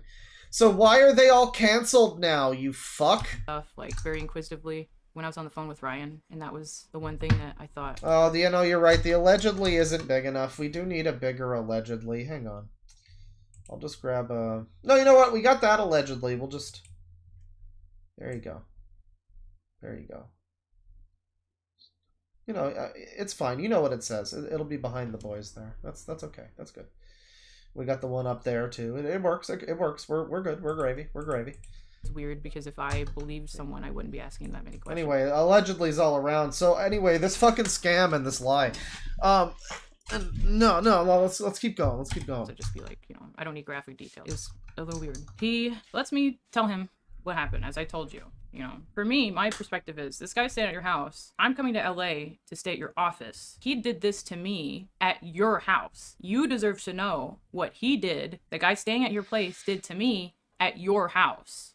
Like, it just made sense to tell him more than anyone. So then when Matt calls me 2 days later, 2 nights later, I tell him what happened, and he tells me, oh man, this is a bummer. Like, this sucks. Like, right after the Jackson thing, this year is just so crazy already. Like, there's so much going on, and now this? I love when people who are clearly narcissistic start pointing the finger at other people being, like, because that's what this is getting at. It's like, oh, he's more focused on his own company. You know, his 1 million subscriber YouTube channel that's like a big business empire thing with his friend that they've been working on for years and probably means a lot to him. Yeah, it's irredeemable that he would have wanted to, you know, that he would have been thinking about that to some extent. But, like, you know, it's fucked up that he thought about that and then... But it's like, I mean, I don't know, there's a lot of stuff in this video that seems like she's very self-interested in some ways, you know? And it's like, it's just... I don't know, I think if you were in their position, you might find yourself doing a similar thing. If it was your OnlyFans empire that was at stake or something, like, I think you might do the same. You might do something similar. I don't know. Let's not mince words here. I told him what happened, said what I said to you just now about how I think he deserved to know because it happened in his house. And I told him that I didn't want to see him because he's at his house. So I knew that if there's going to be anybody with the power to keep me from seeing Dawn in person again, it was him. So of course I'd tell him. I'm asking to, like, make sure this guy is What is this, like, keep me from seeing Dawn again? I don't understand this, because from what I understand, again, I don't know, I don't watch SuperMega, but, like, she's not a member of their thing. She's not, like, a member of SuperMega. She's just, like, a fucking lady who I guess, like, knows a guy who... She's like a tertiary member, because, like, the guy she dated, Dawn, was, like, not even a member of SuperMega, really. I guess he kind of was, but he's, like, a very background kind of guy. I don't think he was, like, a super central important figure. So she's like, why? What do you mean, don't let me be near... You're not even involved. If you're not stop being... Block him on Discord, honey, and then just get a fucking job that has nothing to do with him. What is this shit? Oh, you can't let him be anywhere near me. What the fuck is this? Just your thing was like you were dating him, right? So you're not now. So like, what is going on? I mean, I guess it's like from her perspective, it would be, well, why should I have to uproot myself because he abused me? Probably, which I guess would be fair if we didn't know that, you know, if we didn't know more about what was going on. But like, yeah, I mean, sure, but I don't know. It's like ultimately nothing is forcing you to be near this guy. You can just, he's not, like, it's like the way this is framed, it's again, it's like that fucking Hina woman, where it's trying to do this whole, like, she was being harassed in the workplace. Bitch, you're, like, on Discord. You're, like, across a fucking ocean from this guy.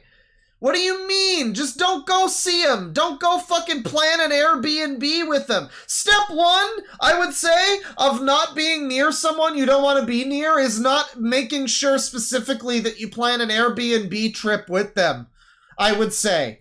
I love that there was like a weird explanation for that where she's like, oh, I needed to tell him in person. It's like, no, you really didn't. You could have just Discorded him. Most of your relationship seemed like it was Discord. So, I mean, like, why did you need to do that? But, like, okay, it kind of seems like it's meant, for, like, retrospectively to be like, yeah, well, this is why I was on a trip with him still, even though he, like, abused me. It's like, well, I don't know. I don't understand that. I guess brain broken, don't ask questions, just consume trauma. But like, seeing Dawn in person again. Like, why would you need to not be allowed to fucking see Dawn in person again? Like, why would you need to be allowed, like, oh, he needs to be removed from your presence. Just don't fucking see him. What is this shit? It's not like you're scheduled on the fucking same baseball team or something. He's pitcher, you're catcher. Like, it's not like you have a real pressing working relationship if you don't want to. As far as anybody fucking knows, right? So just stop fucking seeing him? I mean, you're not married to him. You're not in the same house. How are you not able to just get away from him? What do you mean you need, like, Matt and Ryan to keep him away from you? That's such fucking bullshit. You just wanted him fired. You just... It's him. So of course I tell him. I'm asking to, like, make sure this guy is physically removed from me when we hang out. And Matt, his response is immediately business with the Jackson mention. And then he says something insane that he would go on to repeat all summer. Yeah, this is before she continued to be freeloading off of SuperMega for months, by the way. I mean, we haven't even gotten to that. I guess we'll do a follow-up to this stream because I want to do the Nick videos. Those look really funny and bad. Maybe I want to do the responses too. I want to do some more of this, but I do have to do D&D in a bit, so we might start jumping around. If anybody has juicy timestamps, maybe super chat them. But I mean, yeah, no, we're getting into the part now. I mean, like, she apparently dislikes Matt and Ryan. It seems like she really dislikes them. She doesn't like the way Matt more so. He was the one who was, like, getting drunk and weird at the party. He was the one who reacted weirdly when she told him the thing, you know, allegedly, according to her.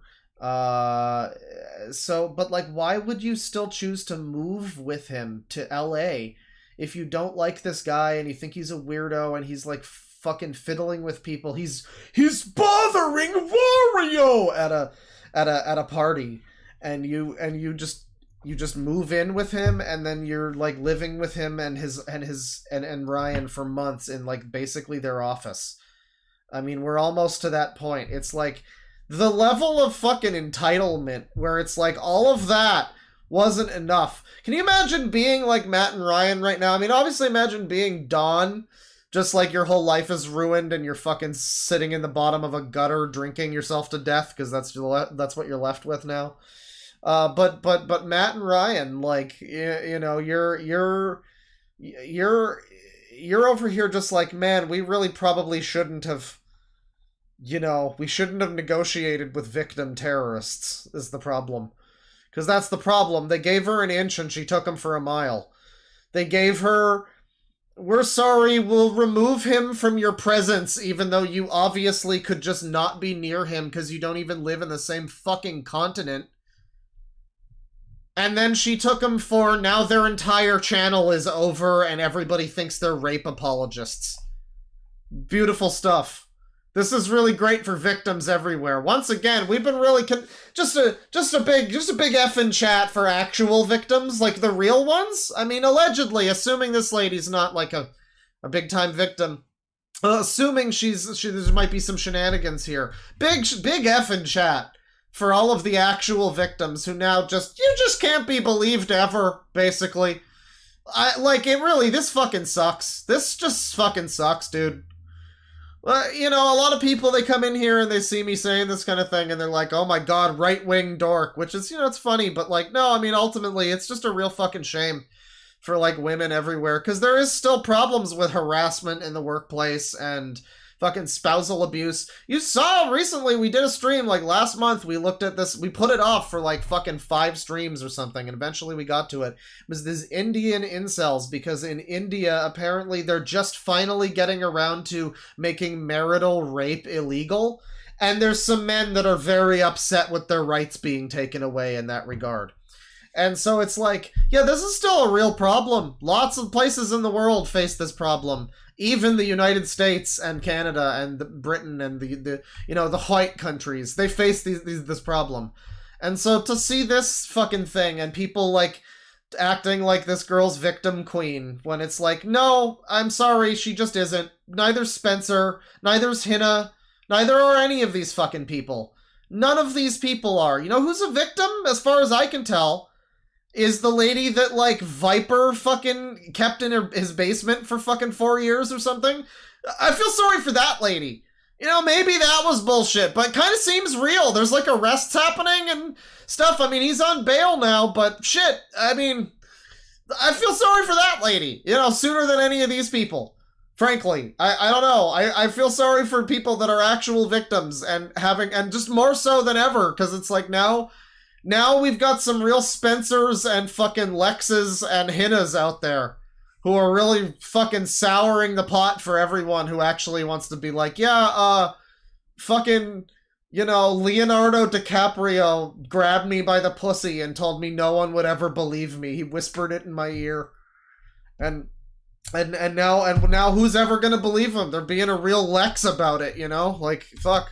Multiple people. He said to me, after I told him about his friend that sexually assaulted me, his friend and employee, he said, SuperMega's my magnum opus, and I would hate for something to mess it up. He said that multiple times. I remember I was sitting on, like, the curb of the parking lot. Yeah, I'm White Knight Dork. I saw her in that bikini with those 2 orbiters, and I was like, bro, sign me up. I'm gonna be number 3.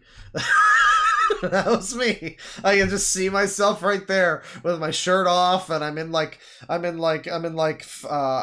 get like shorts that are like Hawaiian shirt, but like shorts, you know, like one of those, you know, and I'd be doing like a big metal horns kind of thing, or doing bunny ears over Ethan's head, you know, the marshmallow guy. Yeah, no, I want to be Chud number 3. Of where I was staying at the time, outside, just like staring. Because Enter the polycule. Never in a million years would have expected my friend Matt, to say something like that to me. It's like a switch flipped in him or something. Like, he just immediately became different. And I purposely told both of them, I'm calling you because I don't want this in a text. I don't want this screenshotable. I don't want this to be a big thing. I don't want to have any evidence of the things I'm saying to you. You know, I at least want the choice to have that, and I get the choice if it's not. I love the way that that's like a weird double-edged sword too, where somebody's like, oh, don't worry, I don't want to have any evidence of this, I want this to be discreet, and then years later that just means that they can say shit about you and just say, well, there's no evidence about it, but, you know, it happened, it certainly happened. I didn't want that, and I told them that, I made that clear, and I feel like they took advantage of that, fully. They took advantage of how much they knew me to that point. Matt told me after the magnum opus thing, well, we'll make sure that you don't not get invited places because he's in town. Like, if we're like all doing Big Jack Films in chat just being like, yeah, I wouldn't hire any nutcases like this. That's right, Big Jack Films. You have to make sure you get like a BPD diagnosis before you... No, again, shout outs to the people with BPD who aren't like this. What a shame. It's just like the people with autism who don't like to make 4-hour cancel videos about train drama. I mean, you know, that's the funny thing too. It's like there was a guy earlier on the stream who was like, please don't become a drama channel, Deadwing. The fact is, I already am. It's just the drama that I talk about is about like train boys and brocomotives. It's about bronies and ponies and My Little Stonies. It's about weird ABDL people, and it's about, you know, all sorts of crazy bullshit. It's about all of their drama and their interpersonal problems. And now I watch this and it's like, boy, this is real similar to like, this is just like a slightly better version of why Tonka Trucks Gamer 66 sucks and I hate him for 4-hour-long video of some kid like typing it into Notepad. Like, this is just a slightly better produced version of that. You know, they got a more charismatic face for it. Something, and he's in town. Like, you'll definitely still get invited. Like, we'll still definitely invite you. And to all these things he said, I just didn't say much. And he just kept saying things. He was like, would it still bother you if we like still worked with him? And I started like being like, I don't know. That's not really my decision. This is so disingenuous. This is so disingenuous. I love that. The classic, like, do you want us to stop working with him? Oh, that's not my decision. It's like, no, bitch, but you know you're gonna complain if they don't make the right decision. You know, it's like everything is like a little game show with these people. You know, like they have like a little fucking, you know, multiple choice thing in their head, and if you don't choose correctly, then you've lost 10 points to your social credit. You gotta be held accountable for not choosing correctly. I can't really tell you that, because that's not what I was calling for it. He's an online Twitter artist. I would see him regardless. It's not about that. It's about me not seeing him in person so I can, like, relax and, like, process stuff. You know, I wasn't asking him to, like, kick him out and make him homeless. I just wanted him to, like, stay at Matt's. Or, like, don't bring him to the office if you know I'm there, basically. It wasn't, like, the hardest ask ever, but he acted like I was trying to make him go bankrupt because his, like, weird, creepy employee that I dated, like, did crazy shit to me and tried for... Weird, creepy employee. That is so, once again, just such a shame for this guy who seems as, like, everything that she has shown here, and that's been the only evidence. I don't even think he came out, because how dare he question the victim, right? Like, people were already telling him to kill himself for even, like, having my side.txt or whatever. People were like, go fucking neck yourself, loser, rapist, you know. But, like, he didn't even come out with any, like, evidence of how he was a nice boyfriend or whatever. Her only evidence of any of this is, like, him looking like he's being very supportive toward her. And her trying to spin it now after the fact as, like, yeah, nice words, huh? It was the same kind of thing she was doing with Matt and his support. I guess it's all just words, but you saying I love you for years and saying everything's fine and inviting people to go places with you, that's just because trauma or something, I guess. But when other people, I don't know. Yeah, I don't know. It's very, very interesting, but... forcing me to do stuff. Very interesting. Weird, creepy employee. This guy who just appears to have been a nice boyfriend to her and now has just been fucking tossed under the bus. Weird, creepy employee who did fucked up crazy shit to me. Crazy shit. Crazy shit. It's not, I'm sorry, no, but even by your own fucking description of it, it's not that crazy, lady. It's really not.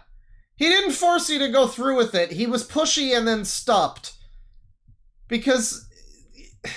Jesus Christ. It just seemed like any possible way they could have made it to undermine that Yeah, this story. whole channel's over because of this. The SuperMega's, like, over. They've stopped making videos. They might come back at some point, but the cancellation worked. And it's stupid, too, because it's like, I mean, the only fucking... If somebody hits me with something like this, it's just like, yeah, go fuck yourself. Just do a stream about, like, just do a stream, go on camera, dab, and then continue talking about crazy people, you know? Like, what the fuck? You're just gonna end your whole channel. It makes them look more guilty. Like, that's the problem. They're like, oh, we have to stop. Like, no, you guys didn't do anything wrong. I hope they don't... I mean, well, no, they did. They fired Dawn for no reason.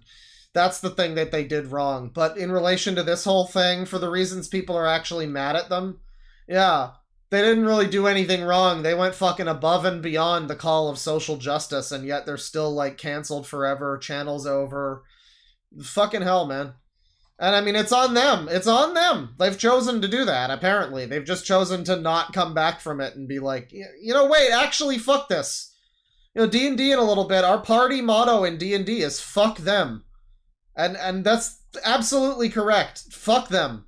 God damn it.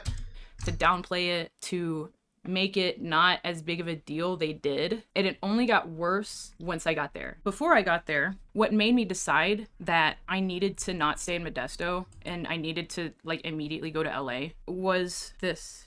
Hey, you free on May 30th from Matt? I said, yeah, I just saw this. Call me if you wanna.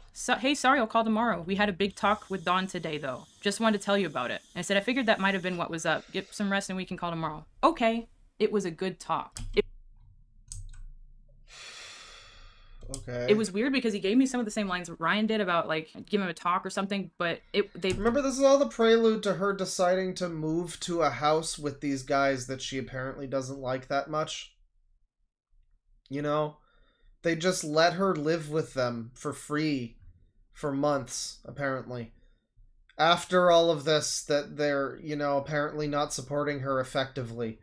I would say that them letting you live with them rent-free for months in their place of work was probably... You and another guy, too. This Rav guy who's, like, I guess involved, but I don't even know what his involvement is. Like, he's... two of you are living with these people in their workplace, basically, and you're just like, yeah, let's you guys haven't done enough yet. You haven't supported me enough. I've got no support. Both met up at Matt's house, and Dawn thought it was business related. Since This no is one's before ever she really moved in with them, anything's yes. wrong, even after I told them. And Dawn immediately asked about a green card. Like, can I get a visa? Or, like, can you guys help me get a green card? And they were like, no. But they tried to, like, big bro him about sexual assault, basically. But he didn't understand. Like, they weren't clear enough to say, like, what exactly... Maybe the reason he didn't understand is because none of you are clear on what fucking happened. Like, I can imagine how that conversation went. It was probably these two guys who I'm assuming didn't have much info, or they had some kind of, like, similar thing to what we got here. It was like, he forced himself! He was so much bigger than me! And then he was just like... Yeah, I mean, she said she was into it, and then we stopped, and, you know, when she stopped being into it, and we watched stuff, and I don't know what to say, and they were probably all just confused and didn't know how to do anything about it. You know, because his story's different from yours, so they just... God, this is so manipulative. They were talking about Fuck. to begin with, and so they walked away from that conversation. Oh, no! As if they got She specifically said she didn't want to go to the cops because she didn't want to, like, ruin his life or anything. Or something like that. She was like, oh, if I went to the cops, that would be like a whole thing, and I don't want that for him.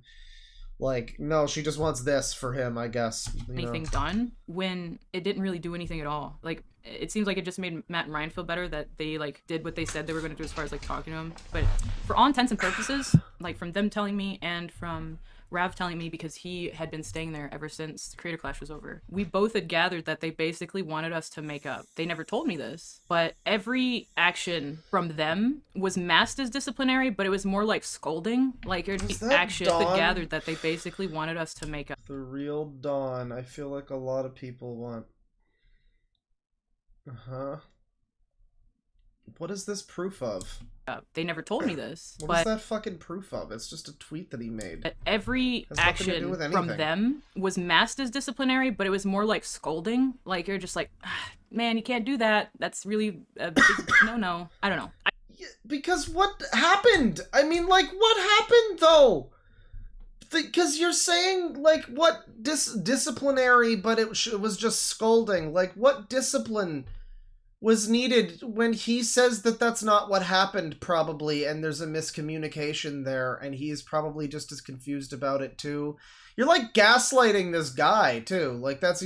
People like this always love to use the word gaslighting. It comes up later in this video, too. They love that word, gaslighting. And so, like, they're manipulating this fucking guy. They're gaslighting this guy and making him think that he's, like, a rapist. He probably thinks he deserves all this now. He probably thinks that what he did was rape. He probably thinks he deserves all of this. They've just, like, gaslit him into believing that, like, you know, what he did. Like, Jesus fucking Christ. No, I don't know. I felt them downplaying it in real time, but I was across the state, like 5 hours away, and I felt them down. was this again? Lamau, what? Apparently Dawn is telling people y'all were vague with him and didn't say why he got fired. Sigh, he can just fade from view. Matt never dropped. Okay, so whatever. I'm playing it in real time. But the guy got fired, right? The guy got fired. 2 months I've wasted there. So he got fired. They're very vague. I'm so confused. Like, the goalposts keep shifting as to what we're supposed to want from this. Like, did he need to get disciplined? No. He apparently needed to get fired.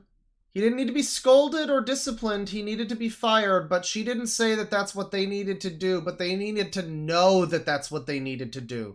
She couldn't tell them that. That would be a hint. That would give away the game.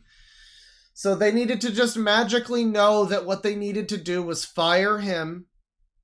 And then also simultaneously they needed to be public and open about the fact that it was because he was a rapist. But also they needed to be quiet about the fact that he was a rapist because it would make Lex upset for people to know about that element of things.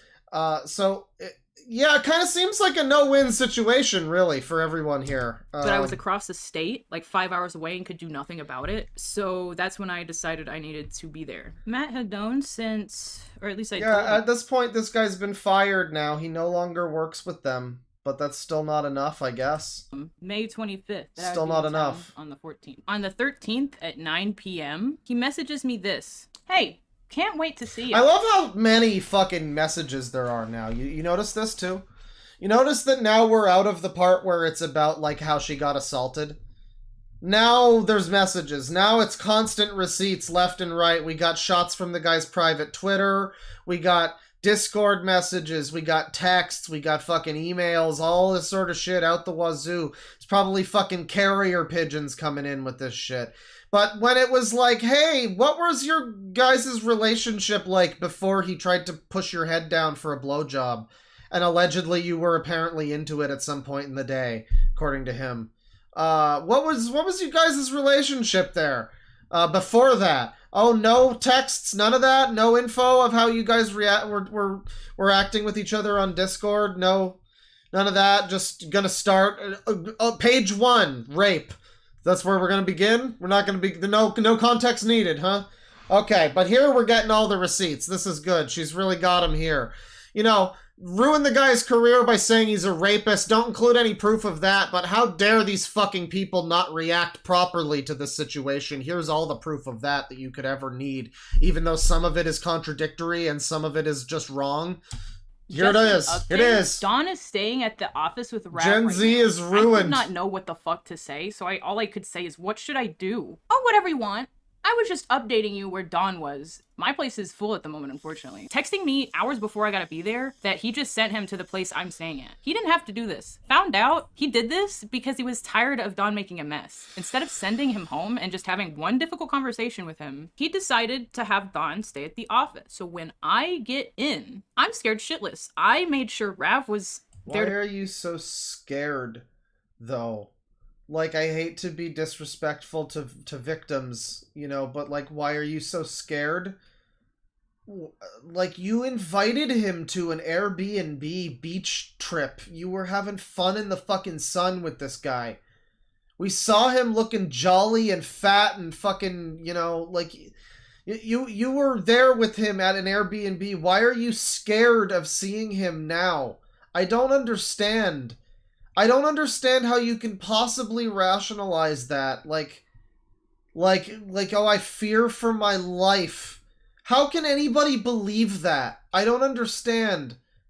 You invited him to an Airbnb with you after all of this. Pick me up at the Burbank airport so I could, like, get briefed, basically. I get there, and I don't think Dawn is there. And then I hear him. I hide in the bathroom, like after putting my shit up, because I didn't think he was there. The place is kind of big. The office is a house. So it made sense, like when I was offered to stay there. Like, oh yeah, she's going to be raped by this guy by just being in the same room with him. Sure. Until I actually stayed there and realized this is like a comedy of errors for poor Dawn. It's like every time that he interacts with this woman, it's just some other thing that makes him feel disgusting and like She walks into the room, he's got a nosebleed. She's like, ew, he's disgusting. It's like, no, wait, Lex! It's like I was in a pool from Seinfeld. It's just but repeated over like the course of a running gag. Just can we have sex tonight? No. Well, maybe yes. Actually, no. Never mind. Oh, okay. Now you're a rapist now. Oh, come on! Bum bum bum. It's just Lex, Don just can't catch a break. It seems like there's nothing that he can do. He'll just be in a room and she'll be there, and that's enough. That he's already hurt her. He's already abused her just by being near her. Room is being used, but regardless, I had to hide. There was significant shrinkage. Like when I realized Don was there, I hid in the bathroom at the Super Megaplex, and I stayed in there with the door locked. Somebody says we found the shins woman. Well, I don't know about her shins, but.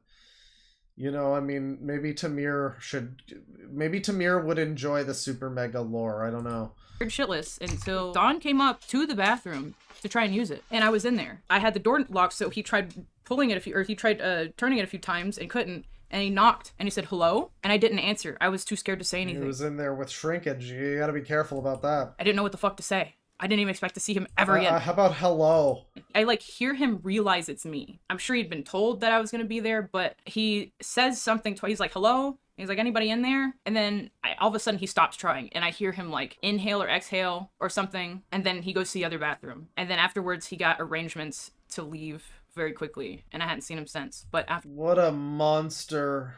He exhaled.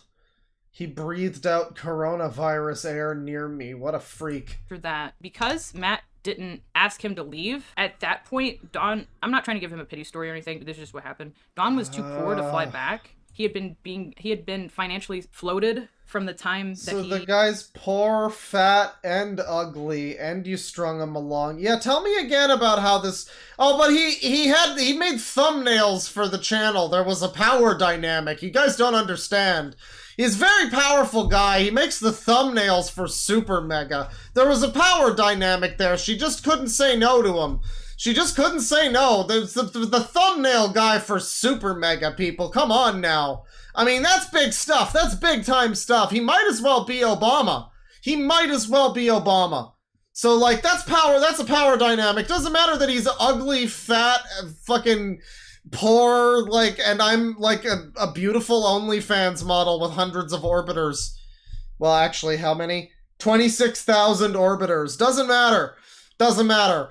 Power dynamic, bro. Power dynamic. He was there to the time that he got kicked out without proper word or Yeah, watch out, Tristan. Thumbnail people are you got more power than you think, buddy. A time, basically. He had already been not paid by them. Somebody says I can't believe Claw hates women. I knew it from the start. I mean, I knew it from the get-go. I've always said Deadwing Dork Enterprises hates women and minorities. Bonus points if you're a minority and a woman. Although, as we know from when Nintendo sued Super Mario Logan, apparently women count as minorities, so the majority of people in the world count as a minority, apparently. So that's cool. Their PayPal was messed up. He could have been gone. He hates told him a date. You could have been go home by this date. He could have taken commissions or something, free will. The women community. With Don and not had me see him. But instead he was doing stuff like posting Jim's cat sitting on— Look at this fucking guy. Look at this fucking— Don, several— Look, this is Don. This is the guy.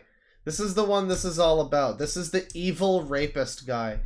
He just looks— your baby, by the way. Your baby, John. Your baby. He just looks like this cuddly— he looks like another Marshmallow Man. You really— I don't know. I just don't know if I believe that he's gonna be an evil, sadistic monster. He's got this cat on him and everything, and really, yeah, I mean, why was she dating him? Why was that happening? I wonder. I don't know. It's just interesting. It's just interesting when you want to talk about power dynamics. You look at a guy like this, and you look at a woman like this, and you always hear about— but there was a power dynamic there. Well, yeah, I agree. I certainly agree. On several— yeah, baby. few days before I get there. 6 days before I get there. So Dawn's gone at this point. Vibes are fucked in the office. Dawn was staying on the couch, so I don't want to stay there because I know what Dawn smells like, and it smells like him. So Rav's already been staying in the game room. No, it's he like, wasn't boning her. That's the whole crux of the issue, it seems like. Man, I mean, I hate to say it, but if only she just put out, shit, this huge a lot futon, so I easier. just put all my shit in there with him. So from Jokes, there's just jokes. We're just joking here. day one, it was fucking Everything I weird say for is a multiple joke. reasons. It was weird because I think people got the wrong idea from me staying in the game room. People were uncomfortable by me because of like the Dawn thing. Like people were thinking I was asking too much of them or something when I wasn't really asking for anything. I had already asked for So something. this is, I think, now at the point where she's staying at their office. She now, like, lives at their office. She's now, like, living on SuperMega's fucking property or something because... And there's this whole... This is now we get into the arc of how she's, like, looking for an apartment, but she just can't find one for some reason. She can buy a Jeep and go traveling to different cities because she's an OnlyFans model, so it really matters that we get to see... It really matters that she goes to Sacramento before we get to see her butthole. Well, you know, if we got to see her butthole in LA, it just wouldn't be the same, but a Sacramento butthole, that's a good one right there. Yeah, she's taking trips, she's buying Jeeps to take the trips, and using all the money that she now doesn't have to find a place because she's going to be homeless, remember, she's going to be homeless. But that comes later. But you know, she now this begins. This is just a little glossary. That's a little overview of what's to come here in the homeless arc. Let's begin. Let's continue. And he got turned into other stuff, and I think I was feeling like blamed for those things. That it's like I don't know. It's you figure out what you want to do with your business, man. And that was still in my court, you know. Day after I get there is the 14th. And that is Ryan's birthday. 14th. Happy birthday, Ryan. I'm in town with Rav. If you're not too busy, feel free Happy birthday, Ryan. to hit either of us up. Will do. I'm thinking of hanging out with some people tonight, so I'll keep you updated. Tell me why I get to that party. There's happy birthday balloons, cute little party. Everyone in the Super Mega Circle up to this point is there, except for Leighton. Neither of us knew that like the word around the block was like fuck Leighton. Like he was our friend. We hung out with him all the time. He was a cool guy. I couldn't even like fathom not liking him. So when Couldn't even fathom not liking him. So now I've decided we'll do a part 2 of this. We'll keep going for now a little bit longer. How much longer? Oh shit, not much longer. Okay, well we'll go for a little bit longer, a tiny bit longer. We'll do a part 2 of this. And Leighton is an important figure because he is a person that was employed with Super Mega as some kind of, I think he was an editor or something, I'm not sure, but he was one of their employees, and he I mentioned him earlier, but he was he was a person who, I guess he swore revenge against them for some reason. And yeah, right around the time that he got fired is kind of when all of this victim business started to the ball started rolling downhill, you know. And that would be him. And, you know, actually, maybe I should pause it here. We're at 49 minutes. We can come back another time here. I should really probably end it here. I got the D&D coming up, and yeah, I think we will do a part 2 of this maybe tomorrow. Maybe tomorrow.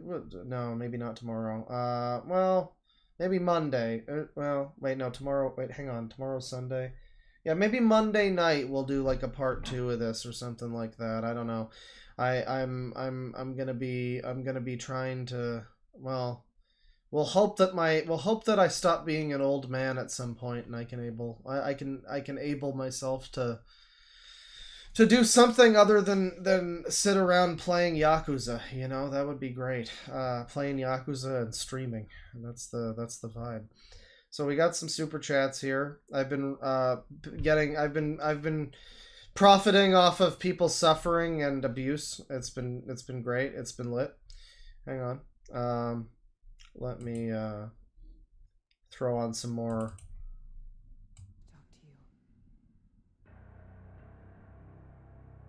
I wish I could tell you that Henry and the townspeople. Hell yeah, dude. Save our poor Daniel. It's very hard to find stuff from Transitus that I can play on a stream, because it's all like a weird, It was not to be. it's a very story-focused album.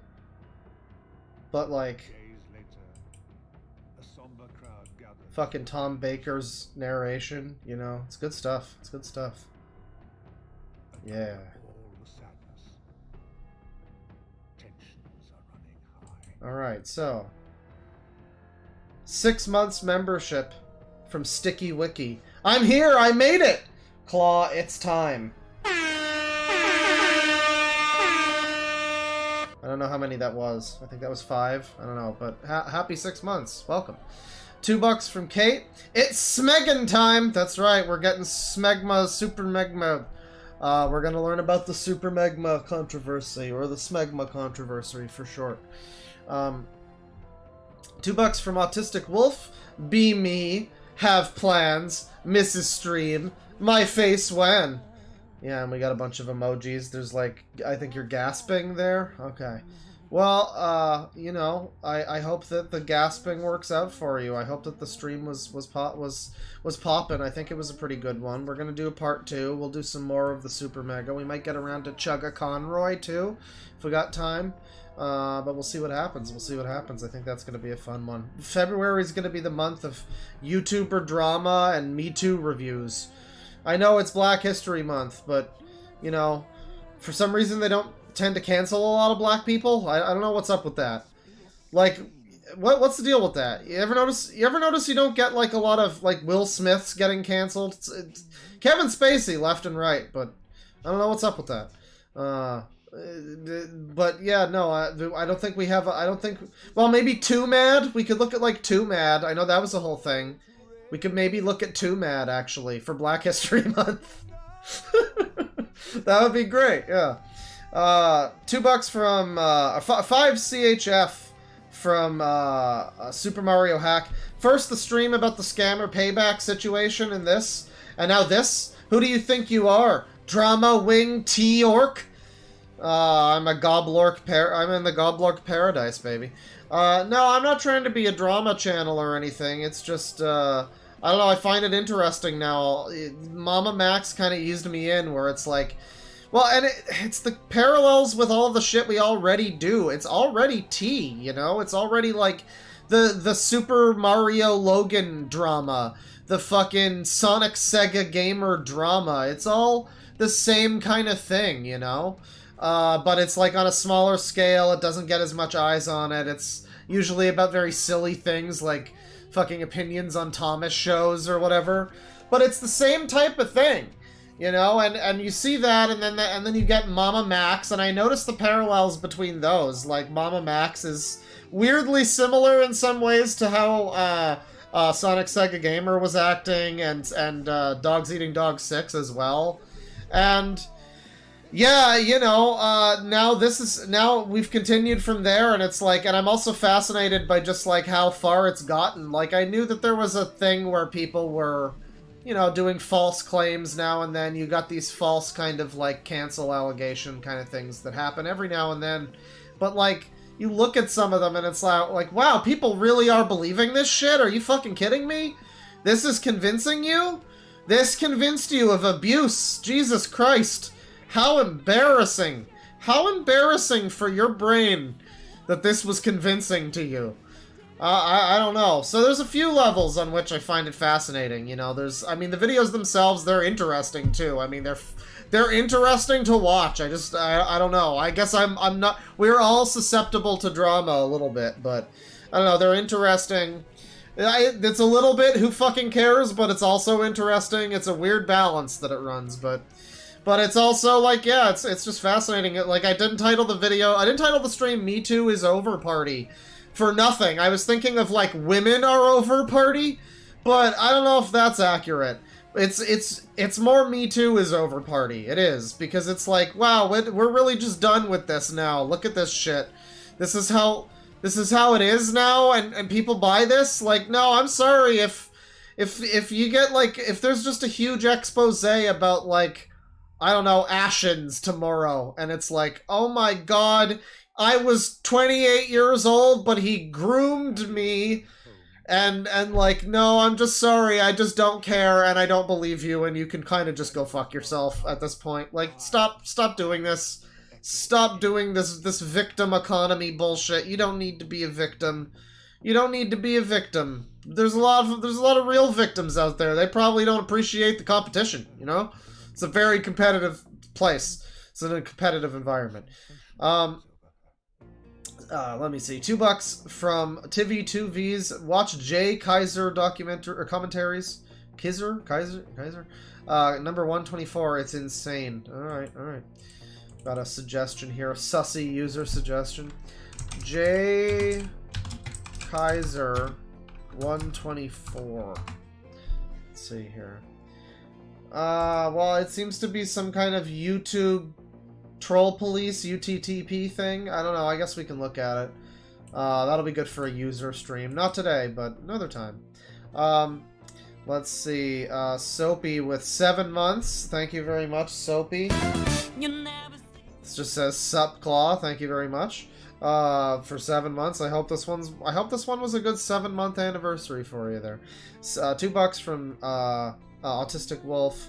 The Nick Her situation. Oh my god, you said the word. I did. My friend Nicholas Gurr.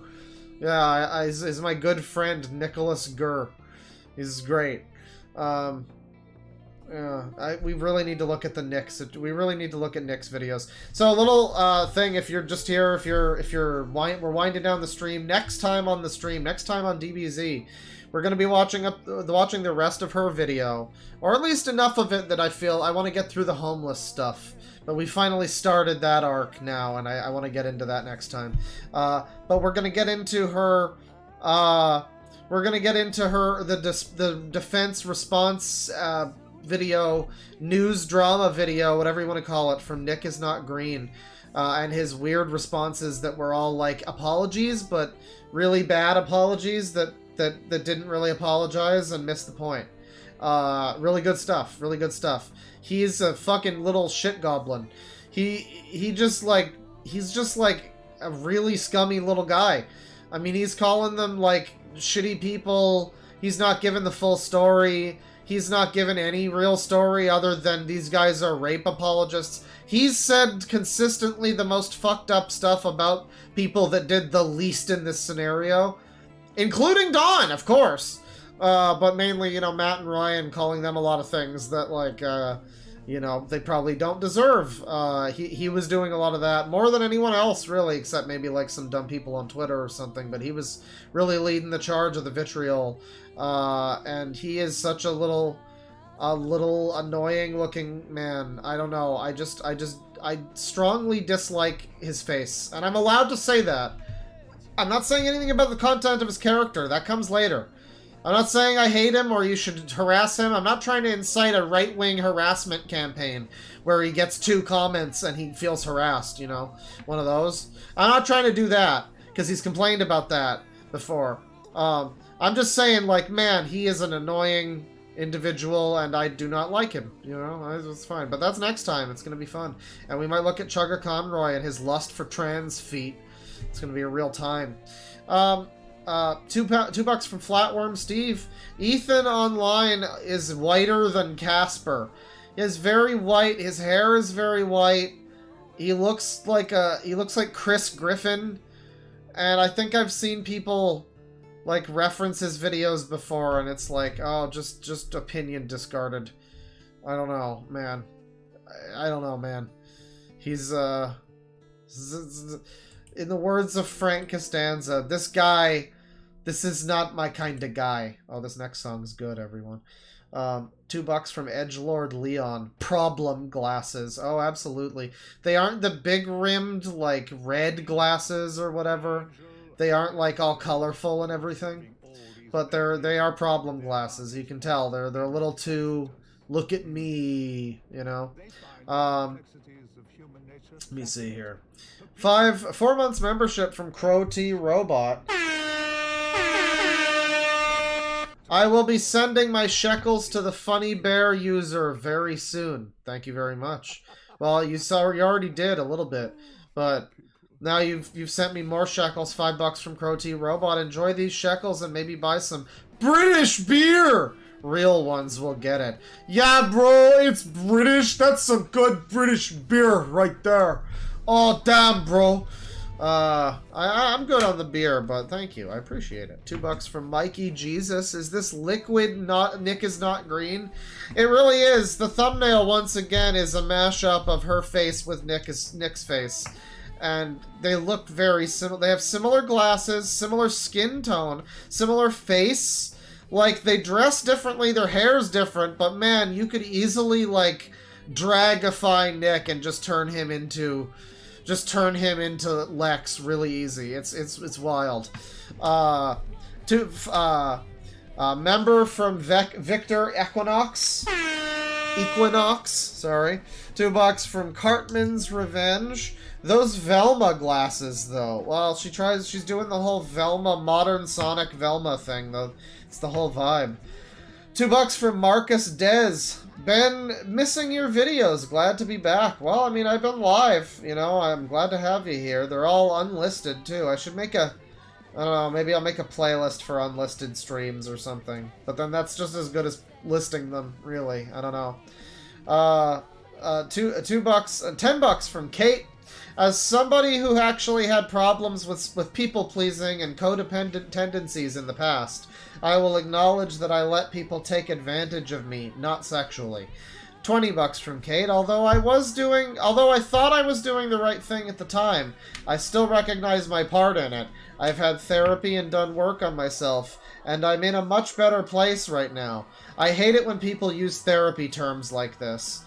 Yeah, you know, you're just trying to talk about your fucking relationship and it turns into trauma this and, like, you know, people pleaser that, and it's like, I'm sorry, it's not really my fault that you're, you know, like, unable to make decisions or something, you know? Like, you're grown up, you probably should be able to. Like, it's not that guy's fault. It's not that guy's fucking fault that she was, like, apparently just too much of a doormat to say she wasn't interested in him for years. I feel so sorry for him. He was so used in that scenario. Just, like, being used and, like, I can't, like, how are you ever gonna have another relationship again? This person's apparently just, like, lying to you about being into you because you're, for, like, years. Because you're, they're, like, too fucking... sorry, I'm too passive. You know, you were abusing me by being in a relationship with me or whatever. Because I couldn't say no to being, like, to you saying I love you. I just had to say I love you back. I couldn't say no, I was too passive. I was just too passive. And that's your fault, apparently. No, man, that's a little bit more on that person. I don't know. I just find that that's ridiculous. There's so much of this, and remember the like ratio is positive. Like, people overall took that well. People think that that's legit for some reason. It's wild. It's wacky. Yeah, no, I appreciate the input, Kate. It's valuable input, I would say. Yeah, I mean, it's a two-way street. Your therapy problems are not everyone else's fucking problem. Like, it's gonna affect how you deal with life, and it's gonna affect your view on life and everything, but, like, it's not like everybody else's responsibility to fucking care for you. And this woman was really of the thought that, like, yeah, oh, I need to live here, you need to support me and all this shit. Just, like, bitch, get a job! I'm sorry, but just get a job. Like, it's fine, yeah, support is great, but, like, at a certain point, like, okay, well, you're living with these people, and it's like their office or whatever. You really gotta move. And she just wasn't. And, you know, like, yeah, I don't know. It's very annoying, you know, using these, and it's not just using these terms and, like, misusing them and that sort of thing, but, like, misusing them, I want to say not necessarily knowingly, but I still feel maliciously, even if it's, like, not fully intentional. Like a wee, like evil witch cackle kind of thing. Like she plotted all of this, you know. But like she still uses that as like, oh, I'm just a people pleaser. I can't help it. Like, no, I mean, I don't know. It's really making light of stuff. A lot of these terms that get thrown around, I mean, like trauma and victim are very real terms, but it's hard to even take that shit seriously now. It's like a few years ago when anytime somebody said racism, it's like you just roll your eyes like, oh god, no. You're not racist for wearing the wrong hairstyle in fucking Animal Crossing, Samantha. No, you're fucking not a that's not racist, Becky. Fuck off. You know, but now it's I don't know, now it's this sort of thing. $2 from Edgelord Leon. She's an unskippable cutscene personified. Yeah, it's kind of rambling about like lore about nuclear disarmament, you know, while you just want to get back to the 5 minutes of gameplay in Metal Gear Solid 4. Yeah, that sounds. I mean, those games, I think those were skippable at least, but yeah. $5 from Corey's into house. 90% of the time they don't want people to improve or apologize. They want to hold it over their head forever. Friendly reminder posts exist for this. Oh yeah, daily reminder that just in case you're supporting this guy, remember that 16 years ago he did this. And it's always like these people that are just like, they've just learned that there's like injustice in the world or whatever. You know what I mean? Like they're 15 years old, they're on Twitter, they're like, oh my god, David Bowie had like relationships with like 16-year-olds? Oh my god. Guys, I don't know if you knew this. Like, shut the fuck up, kid. Yeah, everybody fucking knows. It's weird. What do you want? You want us to fucking stop listening to David Bowie? No, it's not gonna fucking happen, so fuck off. Friendly reminder that 10 years ago he did this thing, and it's morally wrong. Bad social credit score on Twitter. This is what it is. I mean, it's are you gonna hold me accountable? It's just social credit score. It's the Western society version of that, which is Twitter, which is just as good as like China, you know, where like effectively, you know, eventually you get a negative enough social credit score. There's been people who have been kicked off their fucking banks. I don't care what you got to say about who was it, like Nick Fuentes or whatever. I think the guy's a fucking moron, but I think it was him or somebody like him, one of those types of people who got like kicked off of their bank or something. Like this just complete deplatforming from their entire life because they have the wrong opinions or something. It's like, are you fucking serious? It's like people being a clown on the internet, and it's not enough to just be like, you're stupid. You have to do all this kind of shit. It's fucked. I mean, I don't care who you are. I mean, if you're okay, no. If it was like somebody who's like actively inciting violence against a bunch of people, well, you know, maybe. But, I don't know, I don't think it was that. I think it was just somebody who had some, like, questionable racist opinions, you know, like, not stuff I would condone, but certainly not something you should be, like, kicked out of your fucking bank for or something.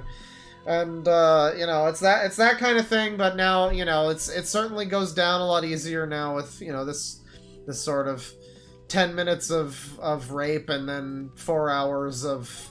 They didn't let me live longer in their office. Come on, people. Cancel SuperMega. Fucked up. They're fucked up. 4 months membership from Sonic LOL Productions. Oh my god, thank you so much! Thank you. Thoughts on Knuckles show trailer? I haven't seen it, but I saw a screen cap that showed Paka Kamak, which I think is cool. I hope Tikal shows up. I don't know, maybe she's in the trailer. I get a feeling that she won't. They're gonna have like a hot new Echidna, and she's gonna be voiced by like... Who's she gonna... I mean, I know the cast's probably already out there. It's gonna be like Gabrielle Union or something.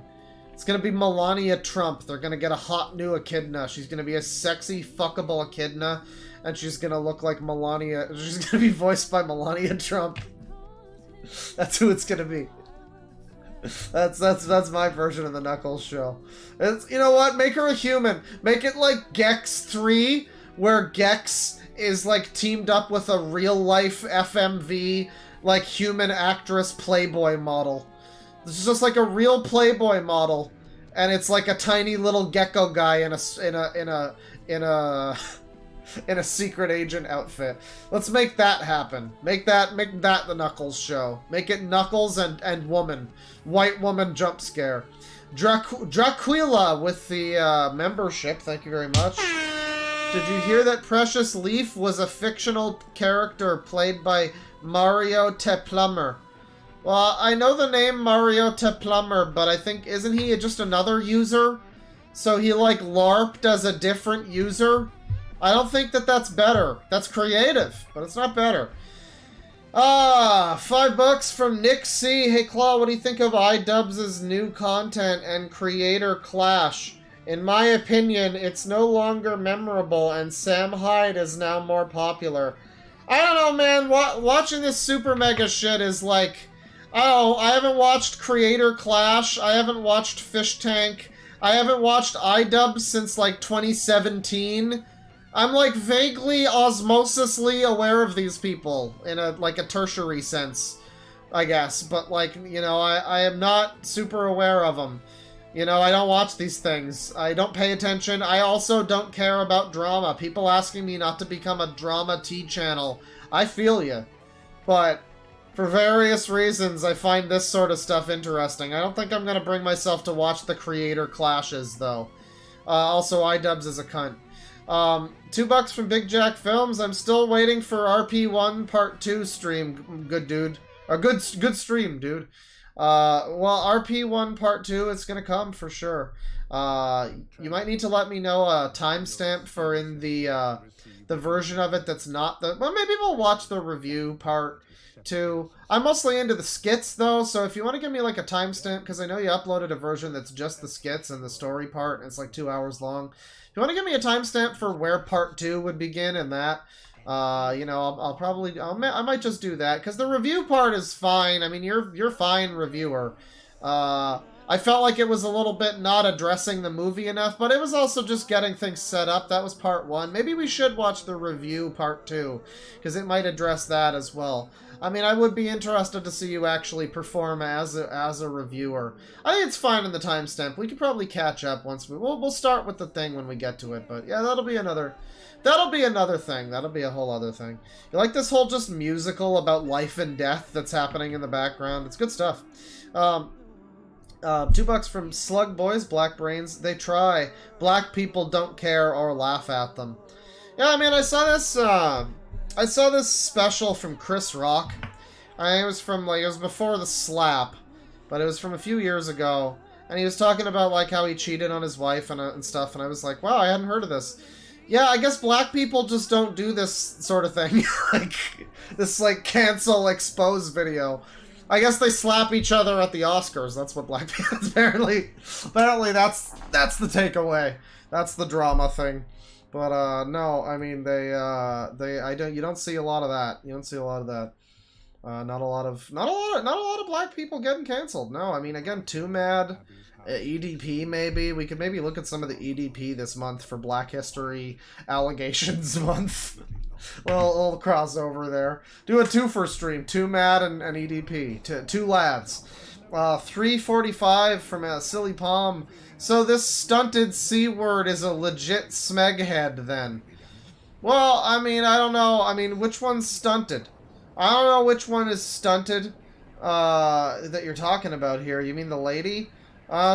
She seems like a bit of a smeghead, a little bit, but, you know, I mean, no one's perfect, on that stream. On that note, thank you for watching the stream. I have to go and do, D&D shortly, and, I've gone over long here.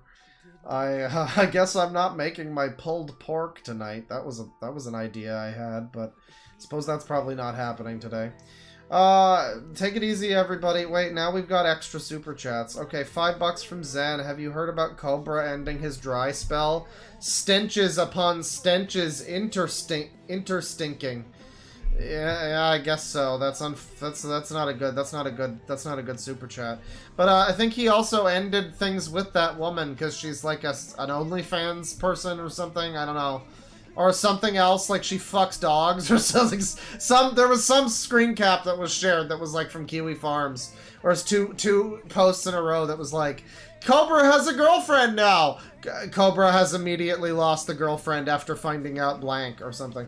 And then Edgelord Leon, by the way, I just started playing through Judgment and I'm super enjoying it. Since you're a big fan of Yakuza, I'm wondering what your thoughts were. Oh, I really like Judgment. People like Lost Judgment more. I think it was pretty good too. I think it was probably better in some ways. But I think Judgment 1 gets kind of an unfair rap.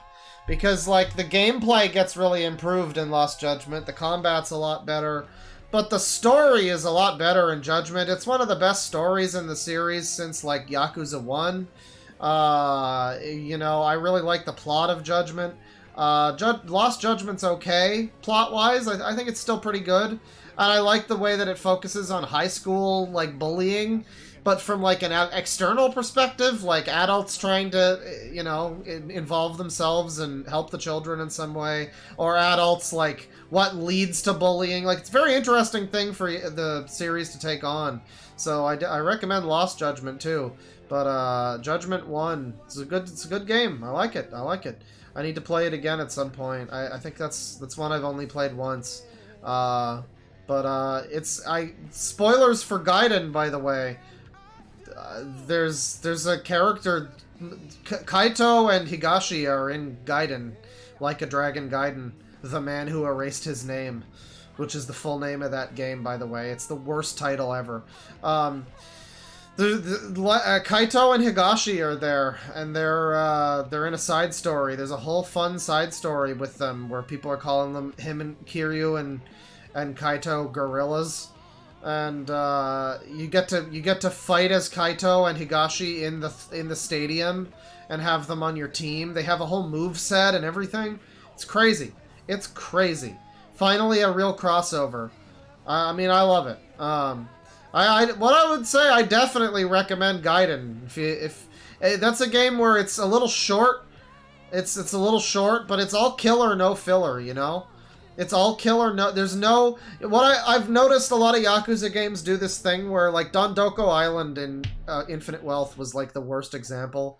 Where it's like a full lot... It's like several in-game days, which are, like, at least an hour before you're let go of Dondoko Island and back to the story. And it's like, holy shit, I get it. It's a side mode. Let me play the story, please. And Yakuza does that a lot. The whole series does that a lot. There will be like, Yakuza 5, arguably, most of the game is just a series of, like, escalating tutorials for a side mode, and then that side mode never comes back, and we'd move on to the next thing. Like, that's the whole series sometimes. But then Gaiden, it has, like, basically, it has a little of that with the Coliseum or whatever. But it's mostly all killer, no filler. It's like a shorter game, but man, it's like all action-packed, and it's the most pimpin' that fucking Kiryu has ever been. He blows motherfuckers up with a fake robot cigarette. He sits on a guy's throne looking like an asshole. He draws out an enemy gang by spending a bunch of money and just being a pimp. It's great. So I recommend that. Don't play it as Yongye, though. Play it in Japanese. $2 from Just Larmed. Live and learn! In my Sonic 3 movie. Yo. Yeah, I mean, it's going to be in there. I just get worried, though. Because I know it's not going to just be an MP3 of the fucking song from Sonic Adventure 2. It's going to be like some updated rendition that's going to have like electronic instrumentation and orchestral instrumentation. It's going to sound like all of the remixes from Sonic Adventure songs from Generations, which were all terrible.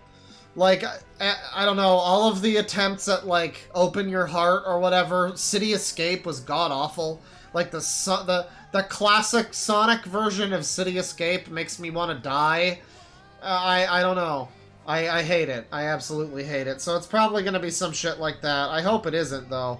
I mean, I hope that they literally just plop down liveandlearn.mp3 from Sonic Adventure 2.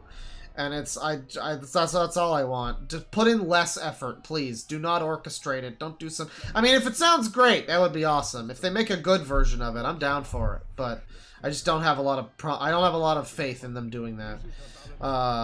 Maybe it'll be like a Smash, you know, cover where they do like a full new version. But even then, they had a full new version of Leon's theme from Lament of Innocence, Castlevania Lament of Innocence, in Smash Ultimate, and it's also terrible. Like, it's a terrible version It's it's a terrible version of the good song. I don't know. I don't know. They update it and they think it's good. Persona 3 Dancing had that too. Horrible version of Mass Destruction. Ugh. $2 from Tingus Pingus Obungna. You should look at Synthetic Man. Huge grifter. I mean, is it grifting? Isn't he just trolling? I don't know. Is he grifting? Grifting is more like one of those nerdrotics or something. But I mean, I think it's just like a guy trolling and trying to get attention or something. I don't know. Anyway, that's the stream. Thank you, everybody. Stop sending super chats now. I gotta go do stuff. Take it easy. Penis.